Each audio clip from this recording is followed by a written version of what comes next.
गंगा माँ हूं ना मानो तो बहता पानी।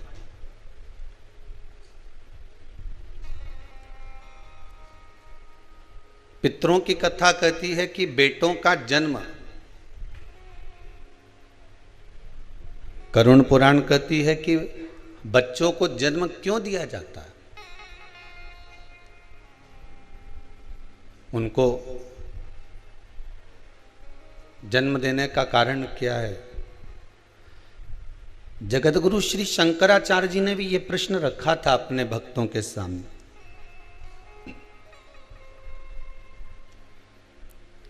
पूछा गया था कि औलाद क्यों पैदा करी जाती है, औलाद को जन्म क्यों दिया जाता है।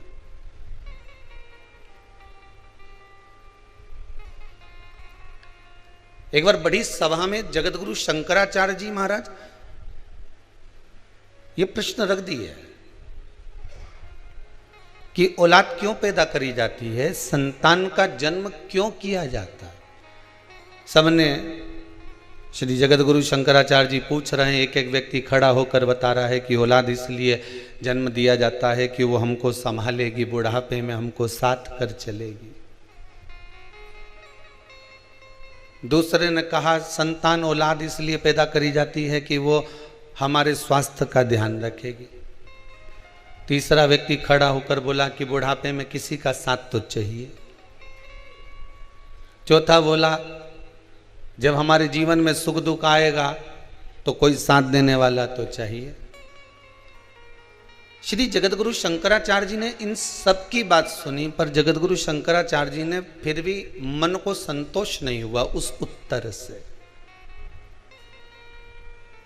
तब श्री जगतगुरु शंकराचार्य जी के एक शिष्य बैठे हुए थे, बड़े गुरुदेव के चरणों का नित्य स्मरण करने वाले थे, नित्य भक्ति में डूबने वाले थे।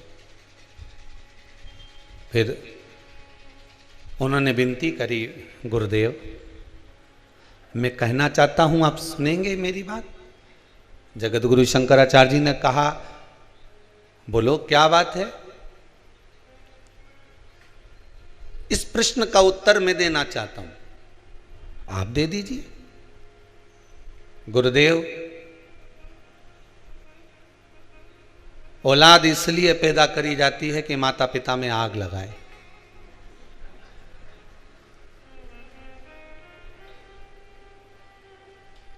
गरुण पुराण का सही मायना यही है, इसके सिवाय औलाद किसी काम की आई है। तुम्हारे कमरे में तुम सोते रहोगे, सिर दर्द होता रहेगा, औलाद अपना कमरा छोड़कर नहीं आएंगे।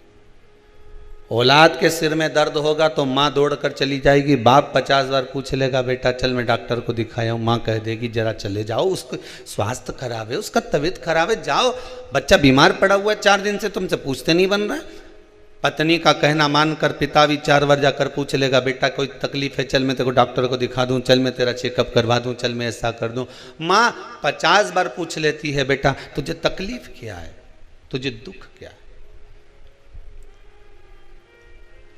पर बहुत कम बेटे, बहुत कम होंगे।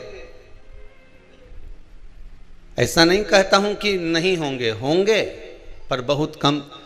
जो माता पिता के सिर में दर्द भी हो तो 50 बार जाकर पूछ ले कि मम्मी क्या बात है, आज आप उदास दिख रही हो, आपका चेहरा उतरा हुआ है, कोई तकलीफ शरीर में हो तो चलो मैं डॉक्टर के पास ले चलता हूं।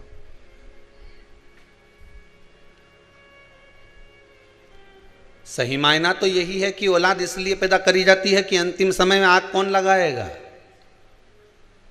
देखा जाए तो माता पिता अपनी पूरी जिंदगी बच्चों के नाम गिरवे रख देते हैं। सोना गिरवे रखे से छुड़ा सकते हो, सही है कि गलत है, बोलो तो सही। पाटली गिरवे रखी आए तो छुड़ा लोगे, सोना गिरवे रखी आए तो छुड़ा लोगे, चांदी गिरवे रखी आए तो छुड़ा लोगे, जमीन गिरवे रखी आए तो छुड़ा लोगे, पर खुद को अपनी औलादों के पास गिरवे रख दिया, जीवन भर उसको कैसे छुड़ाओगे? विचार तो करो। ये जिंदगी तुमने गिरवे ही तो रखी है, बस कमा कमा कर लाते जाओ, देते जाओ, ब्याज भरते जाओ, गिरवे में तो रखे हुए हो। बस कमाया किसके लिए? औलादों के लिए। जोड़ा किसके लिए? संतानों के लिए। बेटी में साड़ी किसके लिए रखी थी जमा जमा के? बहू और बेटी के लिए। शादी करेंगे छोरी की तो उसको दे देंगे, बहू आएगी तो उसको दे देंगे। खुद ने अच्छी नहीं पहनी, उनके लिए संजो संजोग कर रखी। ये गिरवे ही तो रखे हो तुम अपने परिवार में, गिरवे ही तो पड़े हो तुम अपने कुटुंब में। बस कमा रहे हो, जोड़ रहे हो और छोड़ रहे हो। सोना गिरवे रखा तो उसको छुड़ा सकते हो, चांदी गिरवे रखी तो उसको छुड़ा सकते हो, पर तुम अपने परिवार से कैसे छूट पाओगे वो तो विचार कर लो तुम। आखिरी तक भी मरने के बाद अगर बुढ़िया मर जाती है और सोने की मुर्की कान में पड़ी रह जाती है, कहीं पाँव में चांदी की मोटी मोटी, पहले वो तगड़ी पहनते थे, क्या बोलते, पैड़ी पहनते थे पाँव में मोटी मोटी, तो सुनार को बुलाते थे। मरी हुई डुकरिया पड़ी रहती थी और सुनार आकर कहते थे, बहुवन छाती पे खड़ी रहती थी, काटो, काटिए। और अगर यहां नहीं काटते थे तो शमशान ले जाते थे सुनार को, कि वहां कटवाते थे पाँव में पड़ी हुई चांदी की बेड़ियों को, कि अभी और ब्याज बाकी रह गया चुकाने के लिए, उसको निकालिए।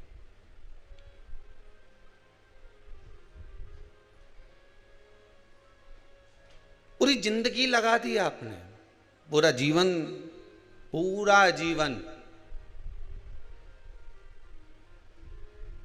अरे दिवाली का बम फटाका भी हमको बुद्धि देकर जाता है, बोलो सही है कि गलत है? दीपावली का बाजार करने कौन कौन जाता है? जरा हाथ तो उठाओ। और जितने लोग टीवी पर कथा सुन रहे हो, आप लोग भी तो दिवाली का बाजार करने जाते होगे। आस्था चैनल पर कथा श्रवण कर रहे हो तो दिवाली का बाजार तो करने जाते होगे। तो दिवाली का बाजार करने जाओ तो बच्चे को दीपावली के बाजार में क्या अच्छा लगता है? तो क्या ये फटाका दिलवा दो। बोले बोले कि नहीं बोले बच्चा? ये फटाका दिलवा दो, ये रस्सी बम दिलवाओ ने, सुतली बम दिलवाओ ने, माने ये वाला बम दिलवाओ ने मुझे, ये बुलेट बम दिलवाओ ने मुझे, फुलझड़ी दिलवाओ ने मुझे, ये रस्सी बम दिलवाओ। बच्चों को प्रिय लगता है। आप भी बड़े हो, आपको भी बाजार में लेने जाओ कभी कपड़ा कभी सामान, तो आखिरी में तुम फटाका लेकर आओ कि नहीं आओ? 500 का लाया, 1000 का लाया, 2000 का लाया, 400 का लाया, 200 का लाया, पर लाया तो सही। अरे बोलो तो सही, लाए कि नहीं लाए? कितनी उमंग से लाए, कितनी उत्साह से लाए। किस लिए लाए? कि पटाखा लाए हैं तो छोड़ेंगे। सही है कि गलत है? पटाखे लेकर आए हो तो छोड़ेंगे, इसको फोड़ेंगे, इसको छोड़ेंगे, सब मिलकर छोड़ेंगे। चलो अब फटाका लाए 500 का, 1000 का, 2000 का, 4000 का, और इतने सारा फटाका लेकर आए। अब फटाका छोड़ने का जब समय आया तो फिर फटाका तुम 500 रुपये का लेके आए थे न, रस्सी बम ने सुतली बम इतना महंगा लेकर आए थे, और फटाका जब इतना महंगा लेकर आए हो तो छोड़ो, छोड़ो कि नहीं छोड़ो तुम? अरे बोलो तो सही, छोड़ो ना। कैसे छोड़ो?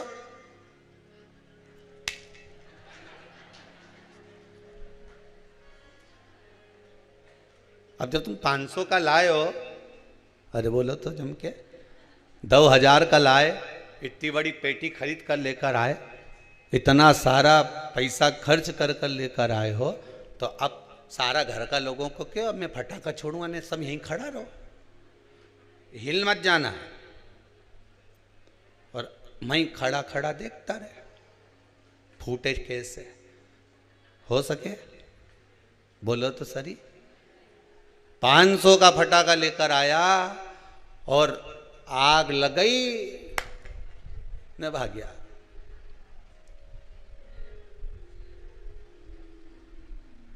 $500 का फटाका लाया, आग लग गई और भागा। छोड़कर गया कि नहीं गया?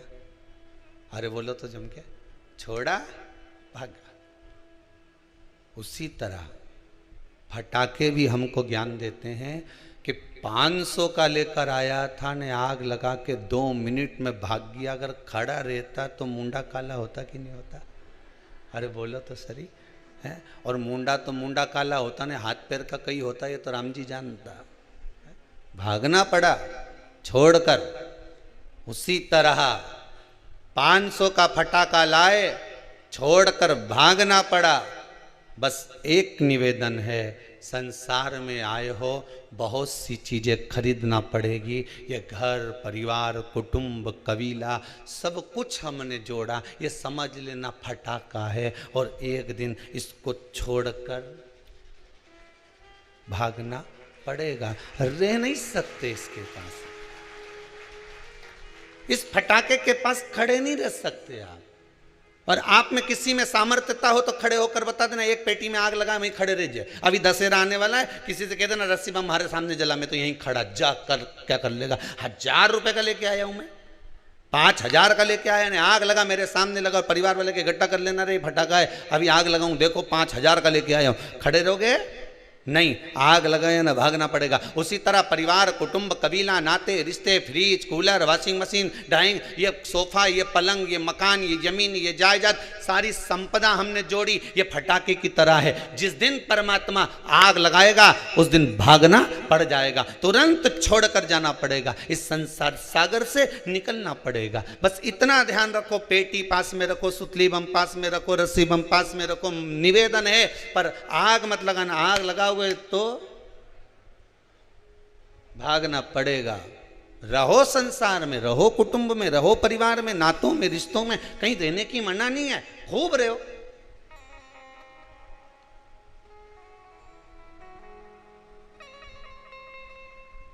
सबसे बड़ा आश्रम कौन सा? जम के बोलिए जरा, गृहस्थ आश्रम।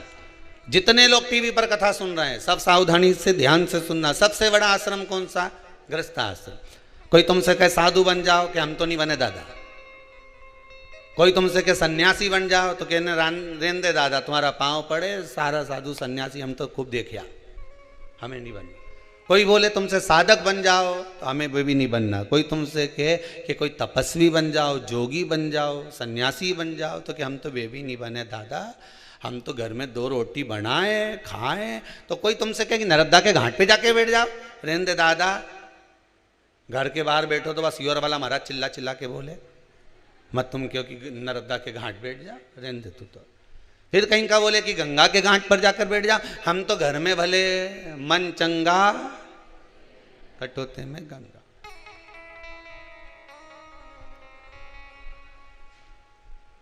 हमें नहीं बैठना।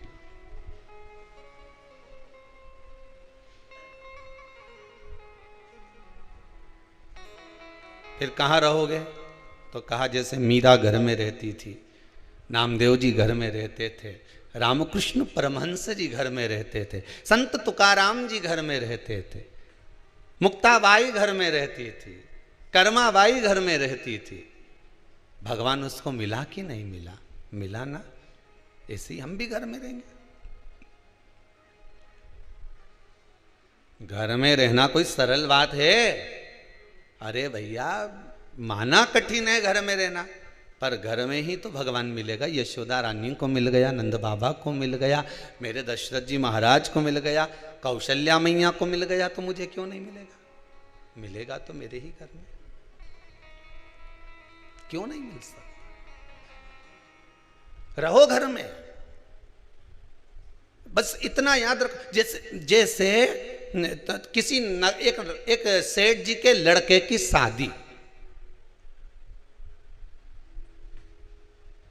सेठ जी ने कहा एक से बढ़कर एक आई कमाना चाहिए, बैंड देखो कहां का जोरदार है, कैसा वहां का बैंड जोरदार है, उसी को बुक करो। हलवाई कहां का जोरदार है, कैसा वहां का हलवाई जोरदार है, उके बुक करो। बोलो सही है कि गलत है? जिसके यहाँ अच्छी शादी होती है, खूब पैसा खर्च करे तो अच्छा अच्छा चुन चुन के लाए। तो किसी ने कह दिया साहब दूल्हा काय पे बैठेगा, तो कि घोड़ी पे बैठेगा, तो घोड़ी ढूंढो। तो क्या साहब घोड़ी तो वो वहां की जोरदार थी साहब, ऐसी घोड़ी क्या जोरदार, दूल्हा ऊपर अगर बैठ जाए तो लगे कि दूल्हा। अगर शादी करो नहीं छोरा की तो घोड़ी तो उनंकी लाना साहब। अच्छा ऐसा क्या हुआ घोड़ी में? अरे क्या जोरदार घोड़ी ने दूल्हा जब बैठे तो ऐसो लगे, नहीं तो शादी मत कर जो साहब, घोड़ी लाओ तो उनंग की लाना, घोड़ी लाओ तो उधर की लाना, नहीं तो तुम तो शादी मत करो छोरा की, इतना पैसा खर्च करो ने घोड़ी में क्यों ला। तो इतने में सेठ जी बोले चलो घोड़ी बुक करने चलते हैं। और सेठ जी गए, सेठानी गई और सब मिलके घर वहां पर जाके बात करी कि भैया तुम्हारे यहाँ घोड़ी है? कि हाँ है। तो शादी में दो क्या? तो क्यों नहीं देंगे, कितना पैसा लोगे? तो कि पैसे की बात तो बाद में हो जाएगी, कोई दिक्कत नहीं, ले जा। पर शर्त एक है। क्या? घोड़ी पे कौन बैठेगा? दूल्हे का बाप बोला मेरा छोरा बैठेगा। घोड़ी पे बैठने के लायक है कि नहीं? इतना में तो बाप के गुस्सा आ गया। बता, घोड़ी पे तो दूल्हा ही बैठे नहीं, छोरा ही बैठे, बैठने के लायक है कि नहीं? जब उसका बाप इतना पैसे वाला तो छोरा भी तो पैसे वाला, क्यों नहीं बैठने के लायक है? नहीं, घोड़ी पे बैठने के लायक तो है, पर शर्त इतनी सी है कि मेरी जो घोड़ी है वो 3 बार उछलती है। यहां से चलेगी, दरवाजे पे पहुंचने से पहले 3 बार उछलेगी। एक बार धीरे से उछलेगी, दूल्हा समझ जाएगा, अरे इतना तो हमारा छोरा समझदार है।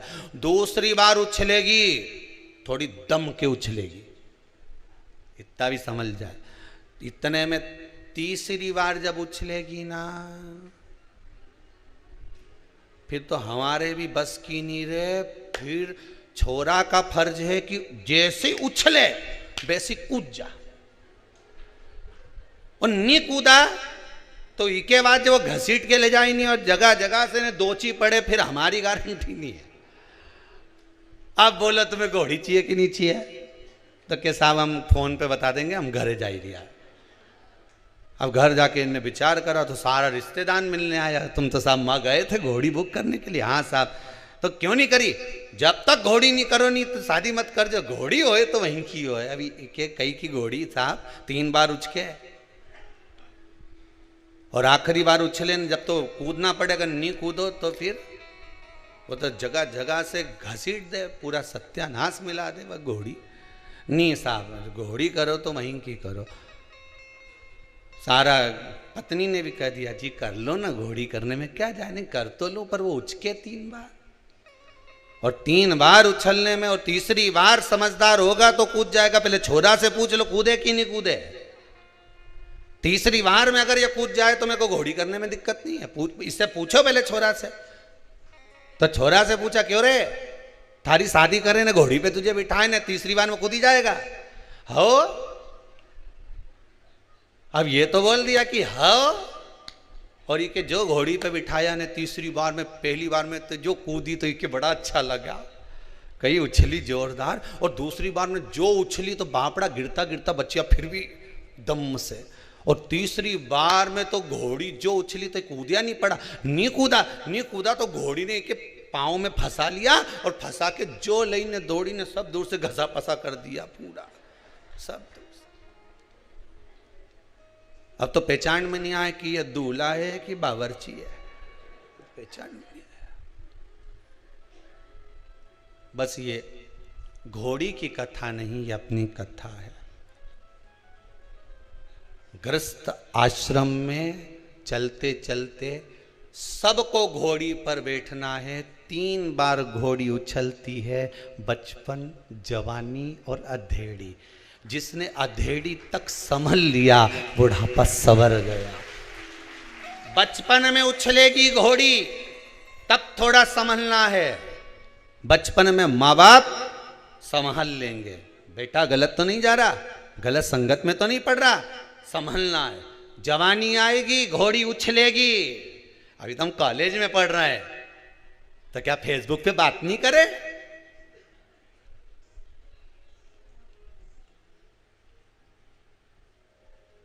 क्या व्हाट्सएप नहीं चला है? घोड़ी उछली, बहुत अच्छे से समझना हो।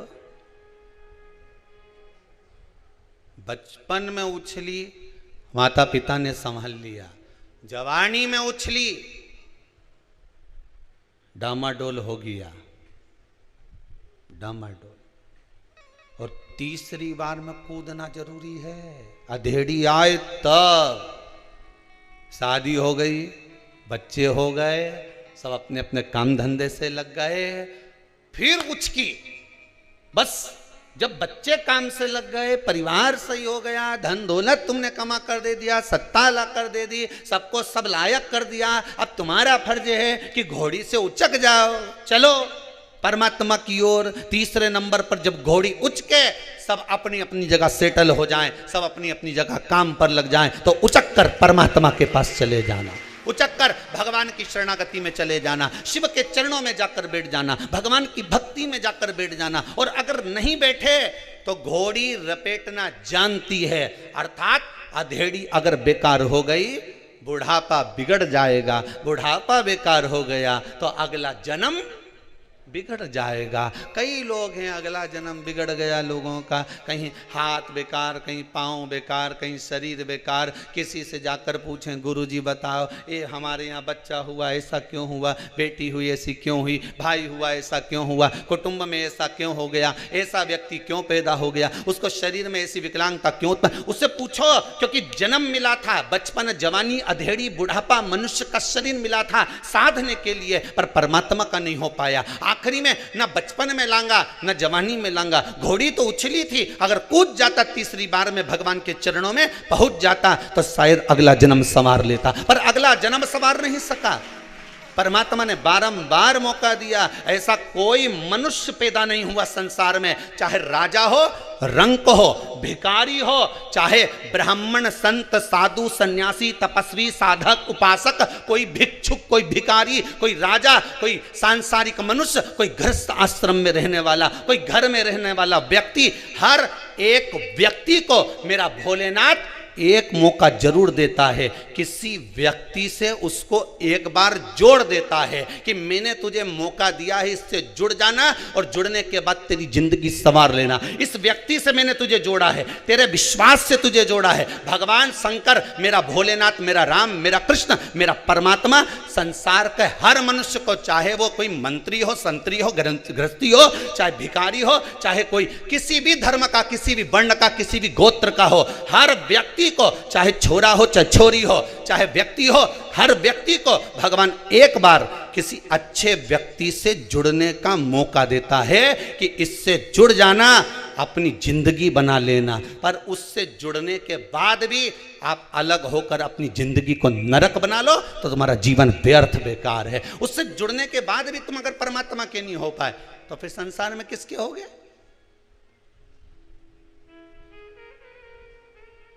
जन्म लेने वाले मनुष्य को भगवान एक मौका जरूर देता कि अपनी जिंदगी संवार ले। अभी तुझे मौका है, मैंने तुझे कहां से लाकर, किस भूमि से लाकर, किस जगह छोड़ा था, किस जगह से लाकर किस व्यक्ति के पास छोड़ा था। उस व्यक्ति के पास रहकर तू अपना जीवन बना सकता था, पर तूने अपना जीवन नहीं बनाया।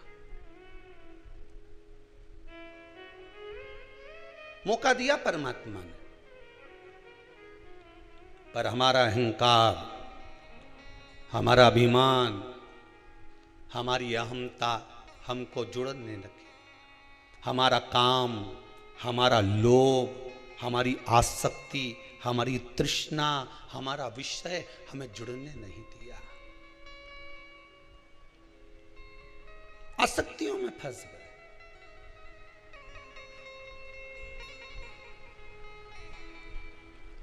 परमात्मा अगर किसी का काम कर देता है तो दुनिया के लोग परमात्मा का गुणगान गाते हैं। वो लोग गाए कि नहीं गाए? अरे बोलो तो सही, गाए नहीं। जितने लोग आस्था पर कथा सुन रहे हो, मोबाइल पर कथा सुन रहे हो, फेसबुक यूट्यूब पर कथा श्रवण कर रहे हो, मैं सभी श्रोता भाई बहनों को बहुत बहुत धन्यवाद देना चाहूँगा। बहुत बहुत साधु बात है साहब। टीवी पर सुनने वाले तो कथा टीवी पर सुन रहे हैं, तो भी अगर फेसबुक और मोबाइल पर लोग कथा सुन रहे हैं तो 40-40 हजार लोग केवल मोबाइल पर कथा श्रवण कर रहे हैं। उनको नमन करता हूं, आपके विश्वास को, आपकी श्रद्धा को नमन करता हूं। कल कार्यकर्ता बता रहे थे गुरुदेव, 40,000 लोग तो केवल यूट्यूब पर कथा कर स्वादन श्रवण कर रहे हैं। मैं आपकी श्रद्धा, आपके विश्वास को नमन करता हूं। मैं नवयुवक टीम को, जो अपना समय इस परमात्मा को, मेरे शंभू को दे रहे हैं, उनको नमन करता हूं। आपका विश्वास इससे ही जुड़ा रहे, मेरा शंकर आपको उन्नति की ओर लेकर चले जाए, बस यही विश्वास पर मैं आपको नमन करता हूं। यह आपका श्रद्धा, आपका विश्वास है, भरोसा है। एक मौका परमात्मा जरूर देगा आपको, आप हारना मत। आज दिल्ली से एक माता जी आई हुई थी, वो कह रही थी गुरुजी मैं पिछली बार अपने बेटे को लेकर आई थी, उसका एक एग्ज़ाम नहीं निकल रहा था और वो उस कहाँ गई, वो बैठी होंगी कहीं ना कहीं, खड़ी होइए जरा, माइक दीजिए जरा।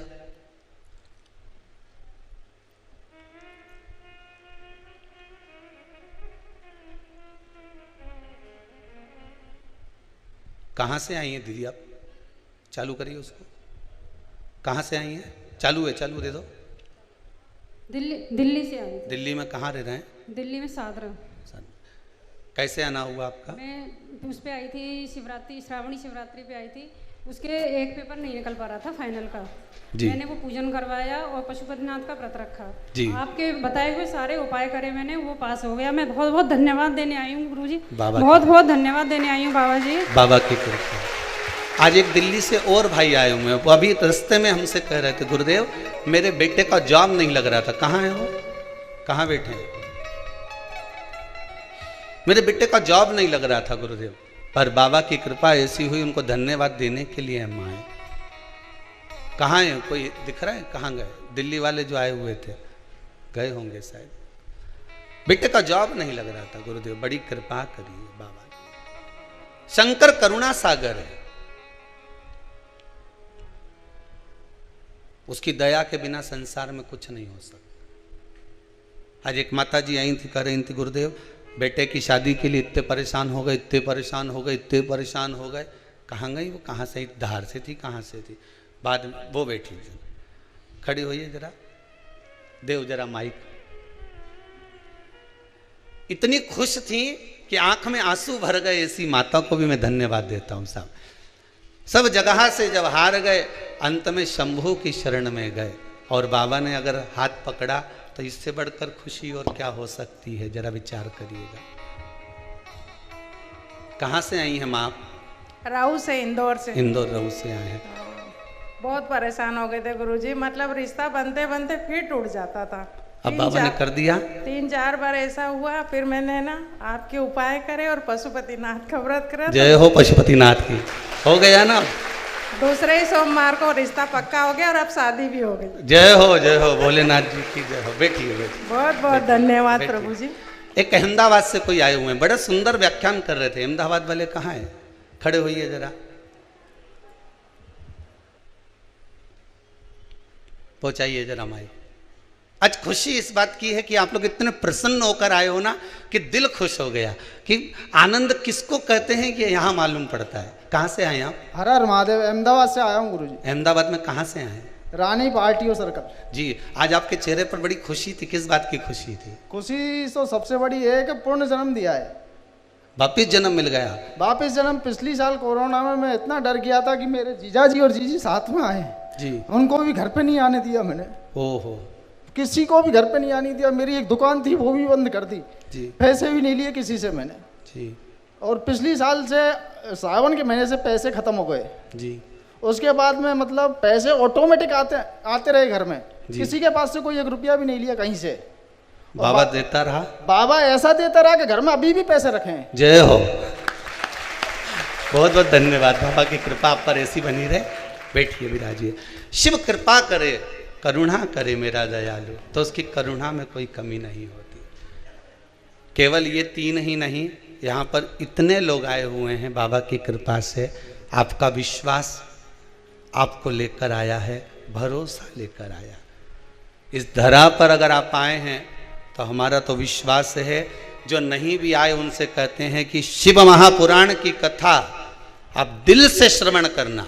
जो नवयुवक बच्चे हैं, कंपटीशन एग्जाम में बैठ रहे हैं, इंटरव्यू देने जा रहे हैं, नौकरी के लिए जा रहे हैं, मैं उनसे भी कहूंगा बेटा एक बार इस शिव महापुराण की कथा को भले मोबाइल पर सुनो, टीवी पर सुनो, अपने घर पर बैठकर सुनो, चाहे कहीं पर भी बैठकर सुनो, पर इस पितृ मोक्ष शिव महापुराण की कथा को एक बार जरूर सुनना। तो काल सर्प दोष, पितृ दोष, आहुत दोष, वासुक दोष, सारे दोष मिट जाएंगे और तेरा जॉब जरूर लगेगा। तू पास होगा, उत्तीर्ण होगा, अग्रण्य बढ़ेगा, चिंता मत करना। तो बाबा पर विश्वास रखकर आगे बढ़, बस शंभू का नाम लेकर। भगवान स्वयं कथा कह रही है कि परमात्मा एक मौका देता है आपको जुड़ने का।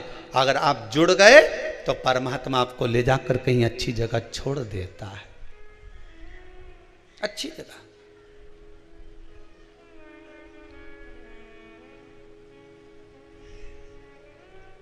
भगवान काम करेगा तो आप यश करोगे, जिसका भगवान नहीं कर्म करेगा तो लोग उसका भी बोलेंगे, हम तो भगवान के मंदिर जाते थे, हमने तो खूब अगरबत्ती लगाई, हमने तो खूब दियाबत्ती लगाई, भगवान तो हमारी सुनता ही नहीं है। केवल भगवान के साथ नहीं होता, संसार के प्रत्येक मनुष्य के साथ होता है। आपके यहाँ कोई काम कर रहा है, आपके यहाँ कोई नौकरी कर रहा है, आपके यहाँ कोई चाकरी कर रहा है, कोई सेवा कर रहा है, कोई नौकरी कर रहा है, कोई धंधा, कोई आपके हाथ के नीचे काम कर रहा है। 8 साल 10 साल 12 साल उसने आपके हाथ के नीचे काम करा, आपके यहाँ काम करा, आपने उसकी कुछ गलती को देख लिया, उसको निकाल दिया।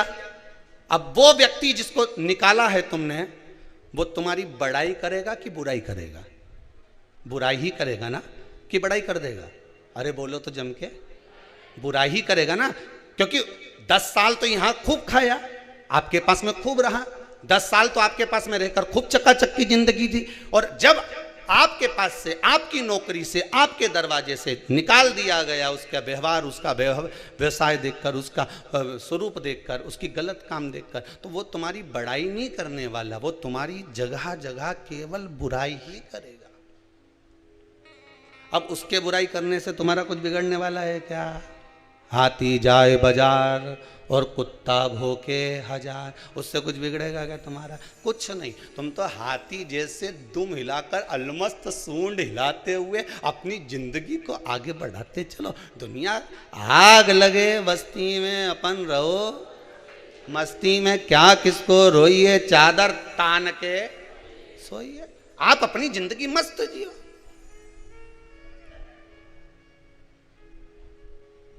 दुकान किस किस की है? हाथ उठाओ जरा, जिन जिन की दुकान है, बस धर लो। जितने आस्था पर कथा सुन रहे हो, दुकान तुम्हारी भी होगी ना। दुकान में कांटा और बाट रेक ही नहीं रहे। कांटा मतलब तराजू, और बाट, कांटा और बाट रेक ही नहीं रहे। अगर कांटा ही कांटा रख लो तो, अरे बोलो जम के, काम चले नहीं। और बाटी बाट रख लो तो कहीं माटा फोड़े? अरे बोलो तो सही। कांटा होगा तो बाट भी होगा। बोलो सही है कि गलत है? उसी तरह जिंदगी में कांटे होंगे तो थोड़ा बाट करना। बाट मतलब इंतजार। सुख मिलेगा जरूर, मतलब तोले हुआ कुछ भाग मिलेगा जरूर। कांटा होगा तो बाट रखे ना पड़ेगा। बाट मतलब इंतजार रखना पड़ेगा। जिंदगी में कांटे तो दुनिया के लोग बोएंगे, बहुत कांटे चुभाएंगे, पाँव में चुभाने के लिए आएंगे, पर थोड़ा सा इंतजार करना। इंतजार मतलब बाट जोना, इंतजार करना, थोड़ी प्रतीक्षा करना, भगवान पर विश्वास रखना, भरोसा रखना और दृढ़ता रखना। तो जैसे कांटे पर बाट रखाता है तो वस्तु तुला जाती है, उसी तरह जिंदगी में कांटे बोने वाले कांटे बोएंगे, पर बाट जो कर चलना, इंतजार कर कर चलना, तो कुछ ना कुछ तुला कर तेरा भी जीवन सार्थक हो सकता है। कांटा होगा तो बाट होगा। अकेला बाट किसी काम का नहीं होता और अकेला कांटा किसी काम का नहीं होता।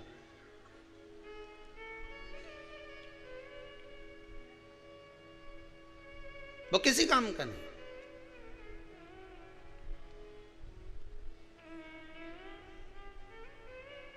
दुनिया के लोग बहुत कहेंगे, खूब कथा सुनती थी, खूब, जरा सा दुख आया कि दुनिया के लोग उंगली उठाना चालू कर देंगे। तुम घबराना मती, हाँ सुनती थी, और खजूर वाली चोटी बना के जाना, ले सुनू मैं तो जा।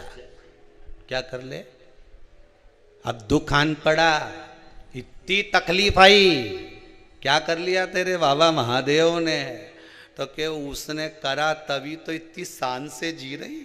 और आपसे निवेदन है, पहले भी कथा में कहा, दुख कितना भी आए, कितना भी आए, पर चेहरे से स्माइल मत जाने देना। तुम्हारी स्माइल तो ना जाने कितनों को घायल कर जाएगी, ना जाने कितनों को। दुनिया के लोग कहेंगे, इतना दुख आने के बाद कर्जे में लदालूम पड़ी, दुकान नहीं चल रही, फैक्ट्री बिकने में पड़ी, सारा मकान बैंक में पड़ा, इसके बाद भी इसके चेहरे पे इतनी स्माइल, सारा रिश्तेदार उनके अटैक आ जाएगा बापड़ी के देख देख के कि इतनी प्रसन्नता कहां से ली आई? इतना कर्जा बैंक में लोन में पड़ा, ये पड़ा वो पड़ा, बहू सुने नहीं, बेटी ऐसी बेटा वैसा, दुनिया के लोग कितना ही उंगली उठाए, पर शंकर की कथा अपनी जिंदगी में उतार कर रखना। स्माइल में कमी मत आने देना, प्रसन्नता में कमी मत आने देना, भगवान के भजन में कमी मत आने देना, भगवान की भक्ति में कमी मत आने देना, शंकर के स्मरण में कमी मत आने देना, शंकर के गुणनवाद में कमी मत आने देना, शंकर की कथा में कमी मत आने देना। मेरे चेहरे पर ये चमक, ये दमक, ये फुल वन में महक, सब कुछ भोलेनाथ की दी हुई है। कर्जे में हूं तो क्या हुआ, एक दिन तो उबारेगा। तुम्ही ने दर्द दिया है, तुम्ही दवा देना। उसने दर्द दिया, उसने दुख दिया है, उसने तकलीफ दिया है, उबारेगा भी वही। क्यों रोऊं मैं, किस लिए रोऊं मैं?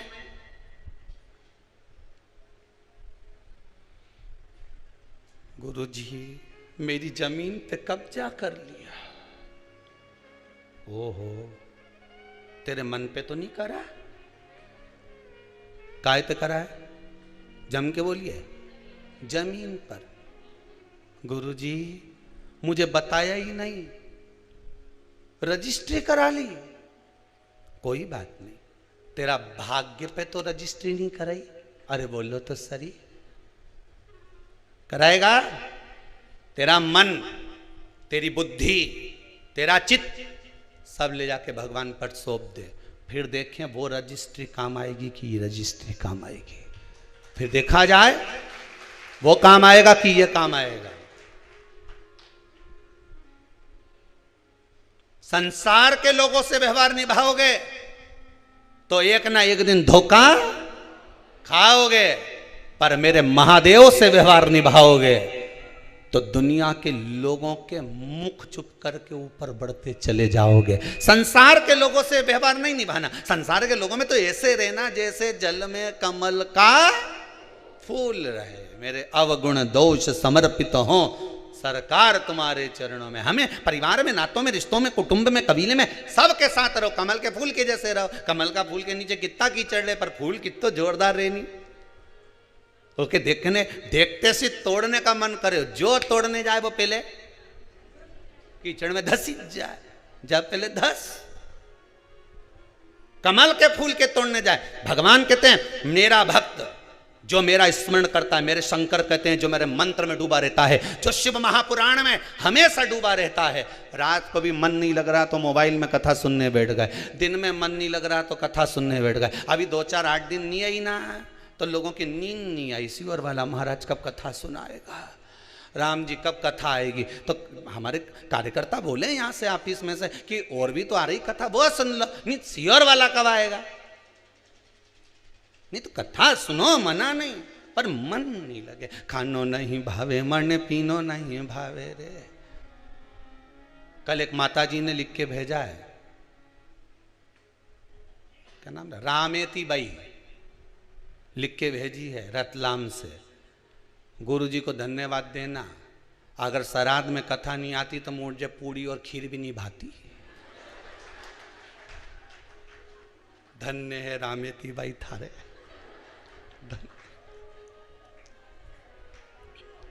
तुम्हारे जो मैसेज आते हैं ना बड़े गजब गजब आते हैं। एक बात तो छोरा उन पढ़े और पढ़ के जब सुनाई नहीं तो गुरु जी ये देखो,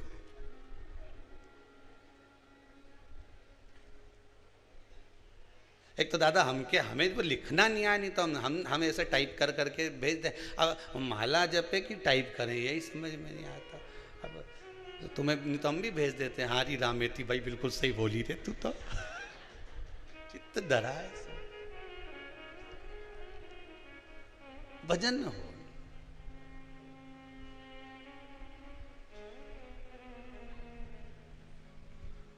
कहे कहने वाला कहे, पर अगर भोले बाबा का सहारा न होता तो दुनिया में कोई हमारा न होता। कौन होता हमारा? शंकर नहीं होता। 2 साल से ये कोरोना चल रहा है और 2 साल से ये शिव महापुराण ऐसी चल रही है कि कोरोना और पुराण का जंग चल रहा है। शंकर का और कोरोना महामारी का जंग चल रहा है। जैसे वो अहमदाबाद वाले बोले, ऐसे कई लोग आकर बोले कि हमारा विश्वास जीता है। घर के लोगों को तो हॉस्पिटल में आने नहीं दिया, पर पत्नी ने कह दिया था चिंता मत करना, मैंने शिव महापुराण की कथा सुनी और महाराज छाती ठोक ठोक के सियोर वाला कि विश्वास करो विश्वास। जितना सियोर वाले महाराज पर भरोसा मत करना। सियोर वाले महाराज का क्या भरोसा, हम तो मनुष्य हैं और ना यहां पर किसी को भभूति मिलती है, ना कोई बेल मिलती है इस कुबेरेश्वर धाम में। ना अभी भोलेनाथ जी बैठे हैं, यहां तो केवल कंकर और शंकर है। ना यहां बेल, ना भभूति, ना कोई मंत्र, ना कोई तंत्र, ना कोई विद्या। बस आओ ने अपने हाथ से पूड़ी सब्जी बनाओ, खाओ ने जाओ। उसके बाद 3 महीने में भोलेनाथ जी फिर बुला ले, फिर आ जाओ। बस इसके सिवा यहां तो कहीं है ही नहीं, महाराज ही नहीं मिले। तो सियोर वाला महाराज के चक्कर में मत पड़ जा रहे। हम तो फिर क्या हैं, पढ़ना उसके चक्कर में पढ़ो जिसके चक्कर में पार्वती पड़ी थी। पढ़ना है तो उसके चक्कर में पढ़ो जिसके चक्कर में गणेश जी पढ़े थे। पढ़ना है तो उसके चक्कर में पढ़ो जिसके चक्कर में कार्तिकेय पढ़े थे। उसके चक्कर में रिद्धि सिद्धि पड़ी, उसके चक्कर में अष्ट सिद्धियां नवनिधियां सब पड़ गई। और वो देवाधिदेव महादेव के चरणों में जो चले गया वो महादेव का हो गया। तुम किसी के चक्कर में मत पड़ना, एक रत्ती का मत पड़ना। कहीं नहीं जाऊं मैं तो बस केवल देव अधिदेव महादेव का भजन करूं।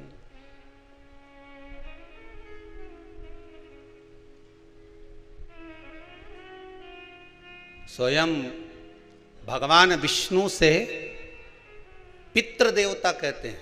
आपको कथा में कहा था, जितनी देर आप शिव महापुराण की कथा में बैठते हो, आस्था चैनल के सामने या मोबाइल पर कथा श्रवण करने बैठते हो, ऑनलाइन शिव महापुराण की कथा सुन रहे होते हो, उतनी देर जितनी देर आप भगवान की कथा सुन रहे होते हो, उतनी देर आपके पूर्वजों के पास, आपके पितरों के पास भगवान विष्णु बैठे रहते हैं। उनके कंधे पर हाथ रखकर कथा सुनते हैं कि तेरे बच्चे सत्कर्म कर रहे हैं, तेरे बच्चे पुण्य कर्म कर रहे हैं। इसलिए आपसे कह रहे हैं, बार बार कर रहे हैं कि इस पुनीत पावन 24,000 श्लोक से शिव महापुराण का जो यज्ञ चल रहा है, इसका दर्शन करो, कथा श्रवण करो और अपने जीवन को सार्थक बनाओ।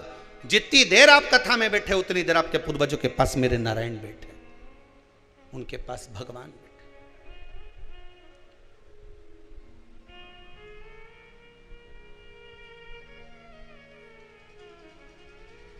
संगी छूटे साथी छूटे, छूटे जग सारा, पर एक नहीं छूटे भोलेनाथ जी हमारा। बस संसार का सब छूट जाए पर मेरा भोलानाथ, मेरा शंभुनाथ, मेरा त्रिकालदर्शी, मेरा कैलाशी, मेरा अविनाशी नहीं छूटना चाहिए। वो क्यों छूटे?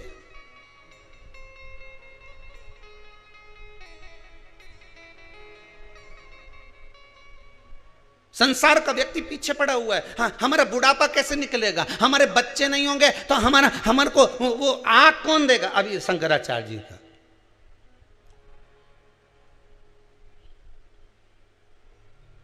तुम्हें आग लगाने वाले को मत ढूंढो रे। अभी कोरोना महामारी ने दिखा दिया, औलाद को मौका नहीं मिल पाया। बोलो सही है कि गलत है? ऐसे ही आग लगाया है। तुम्हें आग लगाने वालों को मत ढूंढो कि बच्चे नहीं होंगे तो आग कौन लगाएगा। तुम्हारे भीतर समाहित अज्ञानता में आग लगाने वाले सदगुरु को ढूंढो कि अज्ञानता में आग लगा दे और मुझे ज्ञान की उपज पैदा कर दे, जिससे मुझे महादेव मिल जाए। अज्ञानता को जलाने वाला कोई सदगुरु मिलना चाहिए। तुम में आग लगाने वाला नहीं मिलना चाहिए, अज्ञानता में आग लगाने वाला चाहिए।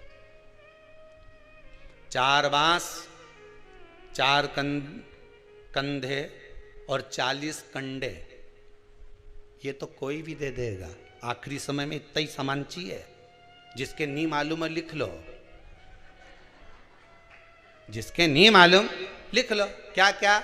4 बांस, 2 तो लंबा बाकी का आधा टुकड़ा करा हुआ ने बिछाने 4 बांस, 4 कंधे और 40 कंडे, इससे ज्यादा कहीं नहीं लगे। और इतना चीज पाने के लिए पूरी जिंदगी निकाल दी। छोरा की नहीं सुनेंगे तो कंडा कौन देगा,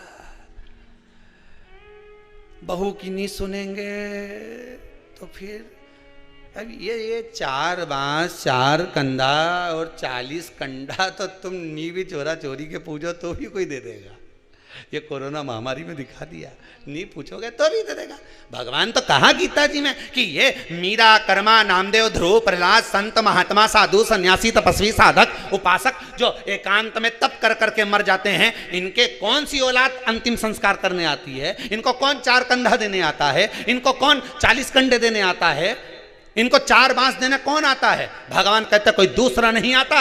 भगवान कहते गीता में मैंने वचन दिया है अर्जुन को, जन्म मैंने दिया, माता के स्तनों में दूध मैंने दिया, तू भोजन करना नहीं जानता था, नौकरी पे नहीं जाता था, पैदा होते से तू कहीं सर्विस करने नहीं चले गया, पेट मैंने भरा, तेरे उदर की पूर्ति मैंने करी, और मरेगा तेरे परिवार वाले तुझे अग्नि नहीं देंगे, कंडे नहीं देंगे, कंधा नहीं देंगे। भगवान कहते हैं तो मैं आऊंगा, तुझे गोदी में उठाकर वहां तक लेकर जाऊंगा। काहे चिंता करता है रे? जबरदस्ती का रोए, जबरदस्ती का आंसू ढलका है, मारा कई होगा, कई। अरे तुम्हारा क्या होगा? तुम तो डायरेक्ट क्यों ना, तेरा क्या होगा रे कालिया? तुम्हारा क्या होगा? तुम तो शिव महापुराण की कथा सुन रहे हो, तुम्हारा कुछ नहीं होने वाला। अब तो यमराज भी सोचे, इन्हें तो 10-12 बार सुन ली रे, इके तो घर का भी चक्कर मत काट, जिन्हें पड़ोसन के उठा ला जाए पर इसे छोड़ी आ जाए। अब तो यमराज भी कहे इके दरवाजे मत पहुंच जाना दादा।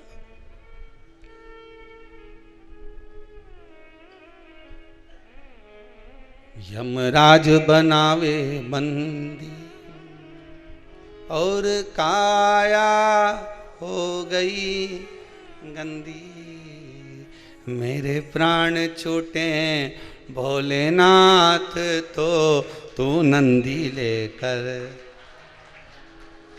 भगवान से प्रार्थना करना कि हमें आग लगाने वाला नहीं ढूंढना है, हमें हमारी अज्ञानता को जलाने वाला ढूंढना है, जो हमारे भीतर की अज्ञानता को जला दे। देवऋषि नारद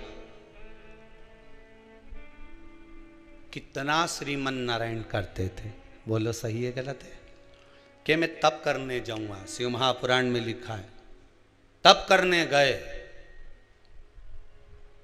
अहंकार बढ़ गया, जिसको देव अधिदेव महादेव नहीं जीत पाए उस कामदेव को मैंने जीता। यह अज्ञानता नहीं तो क्या?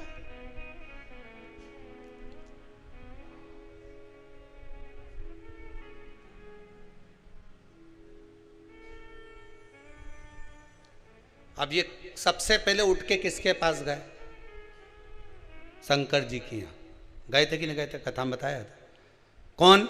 देवऋषि नारद ने कामदेव को जीता, सीधे शंकर जी के पास गए और शिव जी के पास जाकर बोले देव अधिदेव महादेव की जय हो। शंकर भगवान ने पूछा आओ प्रभु कैसे आना हुआ देवऋषि नारद? नारद जी बोले जिसको आप नहीं जीत पाए उस कामदेव को मैंने जीता है। शंकर भगवान बोले आप देवऋषि नारद हो, आप तो दुनिया जीत सकते हो, ऋषि क्या नहीं जीत सकता? आप तो दुनिया जीत सकते हो। शंकर भगवान ने रुद्राक्ष की माला उठाई, नारद जी के गले में पहना दी और जाते जाते नारद जी को एक फ्री की एडवाइस दे दी, अकल, फ्री की अकल, फ्री का ज्ञान। क्या दिया? जो तुमने मुझसे कहा ये भगवान विष्णु से, अरे बोलो तो जम के मत कहना, अच्छा ही कहा ना, अच्छा ही कहा ना, कि अपने मुंह से अपनी बड़ाई नहीं करना, मत बोलना तुम भगवान विष्णु के सामने जाके। पर नारद जी माने?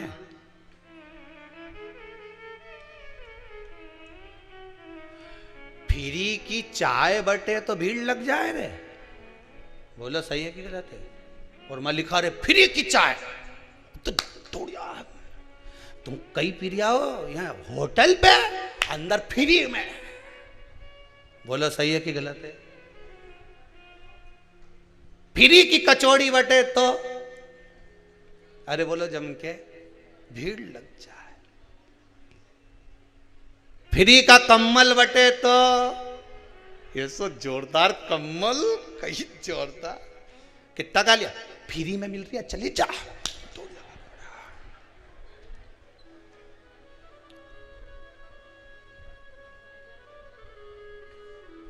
फ्री का कपड़ा बटे तो पहन के ढीलो पड़े, दूसरा ले जा। फ्री को, फ्री की चाय बटे तो लोग लूट लें, फ्री का कम्बल बटे तो लूट लें, पर फ्री की अकल बटे तो कहां जाए? गुरु माता पिता फ्री में ही अकल दे के नहीं दे। अरे बोलो तो जम के कि का पैसा ले, गुरु पैसा ले फ्री में अकल दे। गुरु माता और पिता फ्री में ज्ञान देता है, इसके बाद भी लोग नहीं लेते। गुरु समझाता है मत पड़ झूठ के चक्कर में, मत पड़ या छोरी के चक्कर में, मत पड़ या छोरा के चक्कर में, मत पड़ इस चक्कर में। झूठ और प्रपंच जिंदगी बर्बाद कर देगा तेरा। कितना झूठ बोलेगा, एक के बाद एक झूठ बोलेगा और जीवन नरक कर लेगा तेरा। गुरुजी हमेशा फ्री में ज्ञान दे तो लोगों को अच्छा नहीं लगे, फ्री की चाय अच्छी लगे, पर अक्ल माता रोज के बेटा देख गलत संगत में मत पड़ जाए, उसके साथ क्यों रे, वो गलत है। माँ समझाए, बेचारी फ्री की अकल दे तो नहीं समझ में आए। और जब वही अकल में पैसा लगे फिर वकील के यहाँ जाए, साहब पीछा छुड़ा तुम्हारा, वो जगदम्बा हमारा रोज का प्राण खाए, पीछा छुड़ा दो। और जब फ्री में माँ कहती थी कि सिर मत चढ़ा, तो हमारी घरवाली हमारे सिर नहीं चढ़ाऊ। अब वकील की यहाँ पैसा दे रहा 20, 5, 10, 15, साहब पीछा छुड़ा दो। अब अकल का पैसा लग रहा है, बुद्धि का।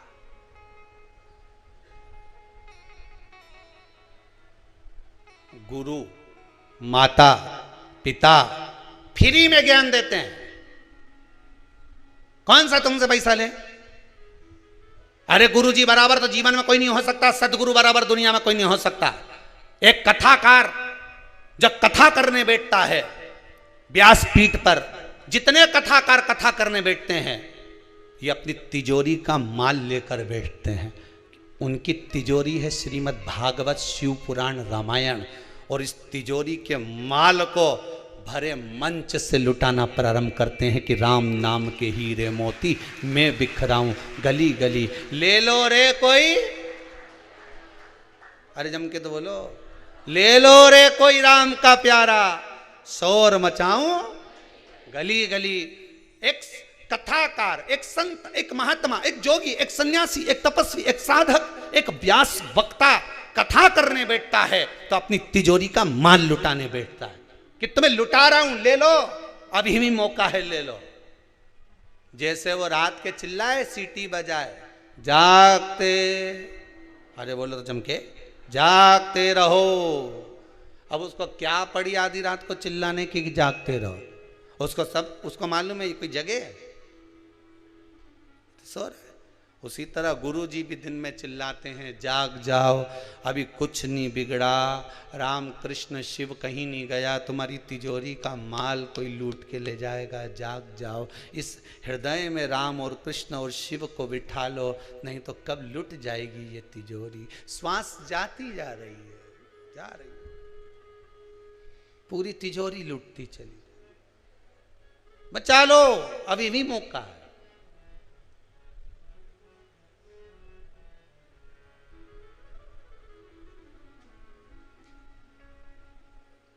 कब लुट जाए, साथ देती नहीं ये किसी का, क्या भरोसा है इस। भगवान विष्णु को पहुंचते ही भगवान विष्णु जान गए कि नारद जी ने, देवऋषि नारद आज निंदा कर रहे। करेगा निंदा करने वाला ने, करे।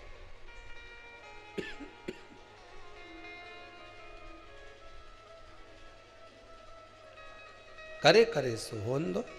अब देवऋषि नारद को लगा कि भगवान विष्णु को इतनी बड़ी बात कही, और इतनी बड़ी बात मैंने देवऋषि नारद मन में सोचे कि मैंने भगवान विष्णु को कही, और भगवान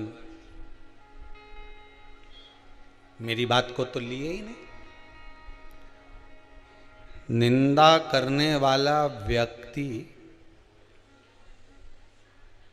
कोई अगर किसी पर उंगली उठाए तो पहले विचार कर लेना कि ये सत्य बोल रहा है कि असत्य बोल रहा है, विचार करिएगा।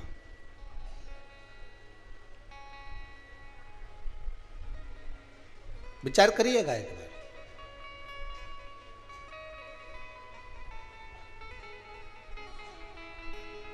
कल कथा में कहा था, अच्छाई देखोगे तो ढेर अच्छाई मिलेगी, और बुराई देखोगे तो ढेर बुराई मिलेगी। एक बार जब भगवान राम जी महाराज अयोध्या में आ गए, राम राज्य स्थापित हो गया, तब राम जी महाराज जब शाम के समय पर टहलने के लिए निकले, तो अयोध्या के एक विद्वान ने राम जी महाराज को रोक लिया। रुकिए महाराज, यहीं पर आपसे कुछ बात करना है।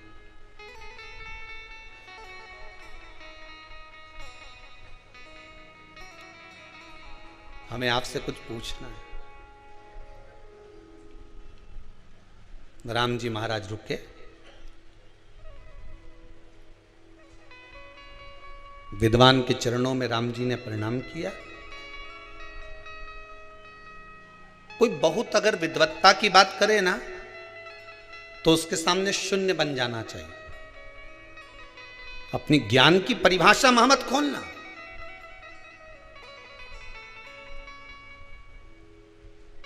अपनी पोटली को, अपनी तिजोरी को कहां खोलना है, वो भी स्थान बताया गया है। जिसमें भगवान के चरणों के प्रति रुचि नहीं हो, उसके सामने कभी भगवान की बात मत करो। जो भगवान को मानता ही नहीं, उसके सामने क्या भगवान की बात करना।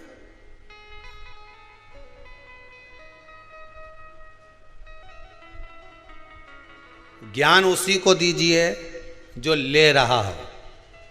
उसके सामने कभी ज्ञान मत दो जो लेने कोई तैयार नहीं।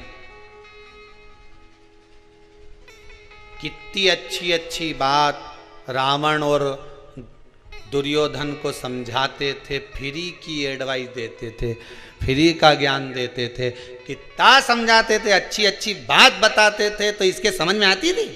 अरे बोलो तो सही जरा जम के। ये जितना लोग तुम आस्था टीवी पर कथा सुन रहे हो, जितने लोग मोबाइल पर सुन रहे हो, इनको कितना ज्ञान दिया बेचारे के नाना जी भी बोला रावण का, तो नाना भी बोला रे सुधर जा रे हो 10 मुंडा का, सुधर जा, तेरे को समझाऊं, अच्छे से समझा रही हूँ, समझ जा, मैं लंकेश मत कर, अभी भी तेरे को समझा रहे। नाना जी बोला, इतना डोकरा आदमी, बूढ़ा आदमी बोला कि समझ जा रे। अच्छा वो तो वो एक धर्म पत्नी भी समझाई बेचारी मंदोदरी भाई, कितना किया, समझ जाओ स्वामी, पर ये फ्री की एडवाइस जिसे समझ में आए। अच्छी बात अगर किसी के क्यों नहीं, तो के वो पटना की बोलूं कि काली मिर्ची बोलूं, तुम बोलो वो बोल दूं। पटना की लग जाए वह मिर्ची, लाल मिर्ची लग जाए उसे तुरंत। अच्छी बात अगर कहीं का बोला, समझाने की बात तुमने किसी को की और रुके लगे। इतना भी मूर्ख नहीं है हम हो। जितनी अकल तुम दे रही हो नहीं, जितनी तुम अकल हमको दे रहे हो नहीं, इतनी तुम में पहले की भरी। रावण भी उसके नाना जी से बोला, नाना जी तुम्हारा 1 मुंडा, मेरा 10, अब बता अकल की में बड़ी। और नाना जी बेचारा चुप हो गया, खांसने लगा। बेचारा छोरी मारे पानी पिलाई रही कि चक्कर में नहीं पड़ूं दादा। अकल उसके दी जाए जिन्हें अकल में हो, थोड़ी बहुत जिसकी विवेक में समा जाए। अब ये तो कि हमारा 10 मुंडा और तुम्हारा 1 मुंडा, अकल तुम 1 मुंडा से दोगे, हमारे तो 10 मुंडा की अकल। अपन किसी की अच्छी अकल तो नहीं, तो उसे पटना की मिर्ची लगे, उसे मिर्ची लग जाए। बताओ, हमें ज्ञान दे रहा है, हमें जैसे अकल ही नहीं है। समझाने वाला मम्मी समझाए छोरा के तो छोरा ही कह दे, अपनी अकल अपने पास रखो। तुम मुझे क्या मूर्ख समझती हो? इतना कॉलेज में पढ़ रहा हूँ, इतना लोगों के चले ही रहा हूँ, मम्मी तो मुझे जानती नहीं है। मम्मी बोले यही तो समझा रही कि तू दूसरे के मूर्ख बनाना छोड़ दे, तू तो खुद मूर्ख छोरा। अभी क्या कौन समझाए? और ये क्या हमारा तो 10 मुंडा, हमें नहीं चाहिए किसी की अकल, हम तो खुद विद्वान।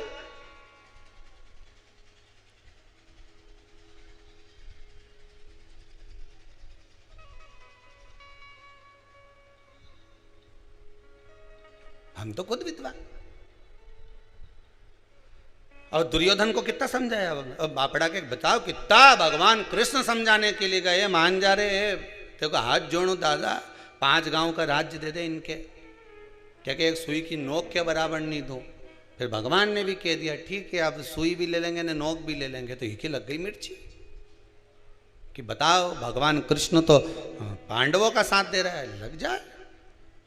सत्य कहो, श्रेष्ठ कहो, दुनिया के लोगों को सही राय दीजिए, सही मार्ग बतलाइए, फिर भले उन्हें पटना की लगे चाहे काली लगे, अपने कोई फर्क नहीं पड़े। तुम तो अपने सत्य पे टिके रहो, तुम्हें कहीं करना। अब आज की बात ले लो, आज कोई पूछ रहा था, ए गुरुजी, हमने कहा हाँ बोलो, व्यक्ति को गाड़ी किस स्पीड में चलाना चाहिए? मैंने कहा ये और पूछना रह गया था, इतनी सी बात वो भी हमसे पूछ रहा है। नहीं, अब हमने पूछा कहाँ से आया? तो क्या आगरा से। हमने कहा तो आगरा से आके तो इतनी सी बात पूछना है कि कौन सी स्पीड में गाड़ी चलाना चाहिए? जितने साल का तू उतनी स्पीड में गाड़ी चला। तू 20 साल का है तो स्पीड कितनी रख? 20। तो 30 का है तो स्पीड कितनी रख? 30। तो 40 का है तो गाड़ी की स्पीड 40। तू 100 का फिर 101 पे चला, कौन मना करे था? ऊपर ही तो जाना है, फिर 100 के ऊपर। गलत की, अरे बोलो तो जम के, गलत की। जितने साल के तुम हो, जितनी तुम्हारी उम्र है, गाड़ी की स्पीड उतनी रखना तो एक्सीडेंट नहीं होगा। जहां उम्र से ज्यादा स्पीड गाड़ी की गई तो भेरू गया। तुम 30 के, गाड़ी की स्पीड 30 की रख। तुम 40 के, गाड़ी की स्पीड 40 रख। तुम 80 के, गाड़ी की स्पीड 80 रख। जब तुम 100 के बाद तो तुम कांटा भी टिकाई दोगा तो कोई बात, फिर कोई फर्क नहीं पड़े। स्पीड देखना है तो उम्र से देखो। ज्यादा तेज गाड़ी भगाओगे, 20 की उम्र है और 80 100 पे चलाओगे तो कभी भी ऐसा स्पीड ब्रेकर से उचकोगे ना, कजन कहाँ जाओगा पता ही नहीं पड़ पाएगा। इसलिए जितनी साल का हैप्पी बर्थडे ने टू यू मनाए, उतनी गाड़ी की स्पीड बढ़ा, उससे ज्यादा आगे मत जा। सोच लेना, गया कि गया।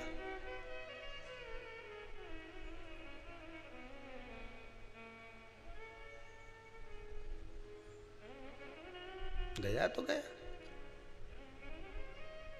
अब हमसे ज्यादा स्पीड में दौड़ रहे हैं। इस शरीर की कैपेसिटी है 10 की, हम इसको इतना दौड़ा रहे हैं 20 की स्पीड में। आखिरी में गाड़ी तो गाड़ी, शरीर तो शरीर है, शरीर तो शरीर है।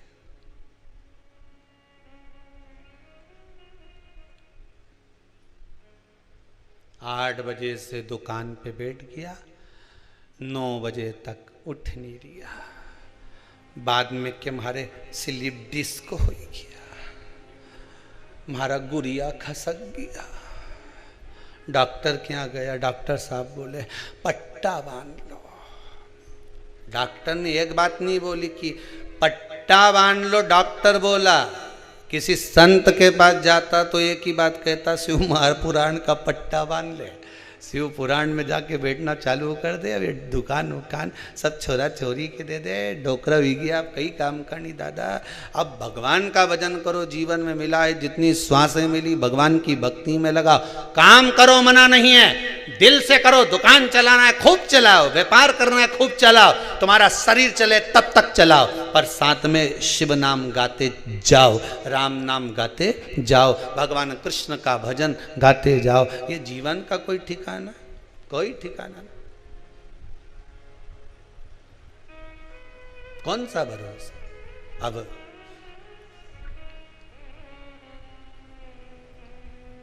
भक्ति में रम जाओ जितना रम सकते।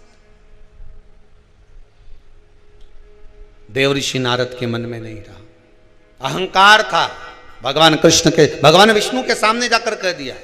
भगवान विष्णु उनको लग गया कि इसने निंदा करी है। निंदा करने वाला, निंदा सुनने वाला महापापी होता है। कोई आपको अगर किसी के लिए निंदा कर रहा है तो आपको सतर्क हो जाना चाहिए कि ये मेरे पाप को बढ़ा रहा है। खुद के पाप बढ़ेंगे घटेंगे वो अपनी जगह पर, मुझे पापी बना रहा है। किसी के बारे में बोलकर मुझे सुनने का आदी बना रहा है, मैं क्यों विश्वास करूं।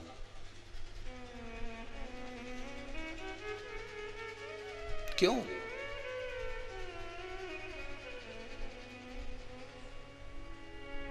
भला किसी का कर ना सको तो जम के तो बोलो, बुरा किसी का मत करना। फूल नहीं बन सकते तो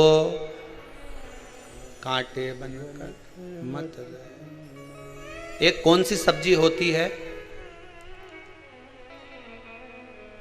जो पितृपक्ष में ब्राह्मण को भोजन कराते समय नहीं बनाई जाती?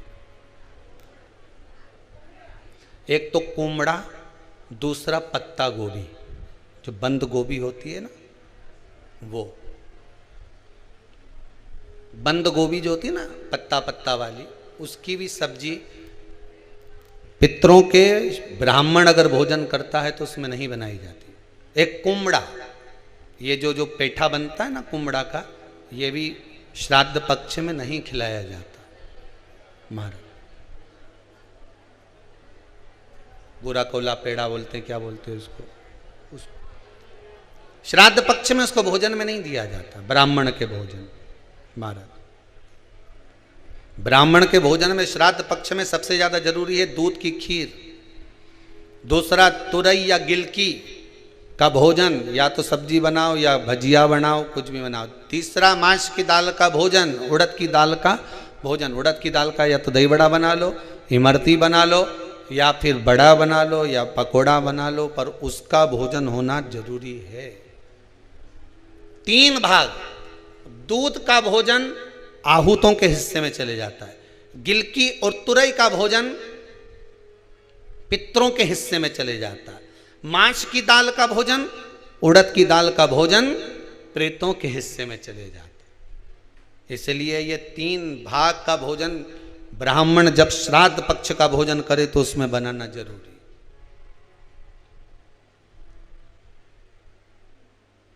बहुत जरूरी। आपके यहां जब श्राद्ध हो भोजन अवश्य। कई लोग कहते हैं गुरुदेव जब हम गया जी से आ जाएं तो क्या ब्राह्मण भोजन कराना जरूरी है? क्यों नहीं, कराओ, क्यों नहीं करा?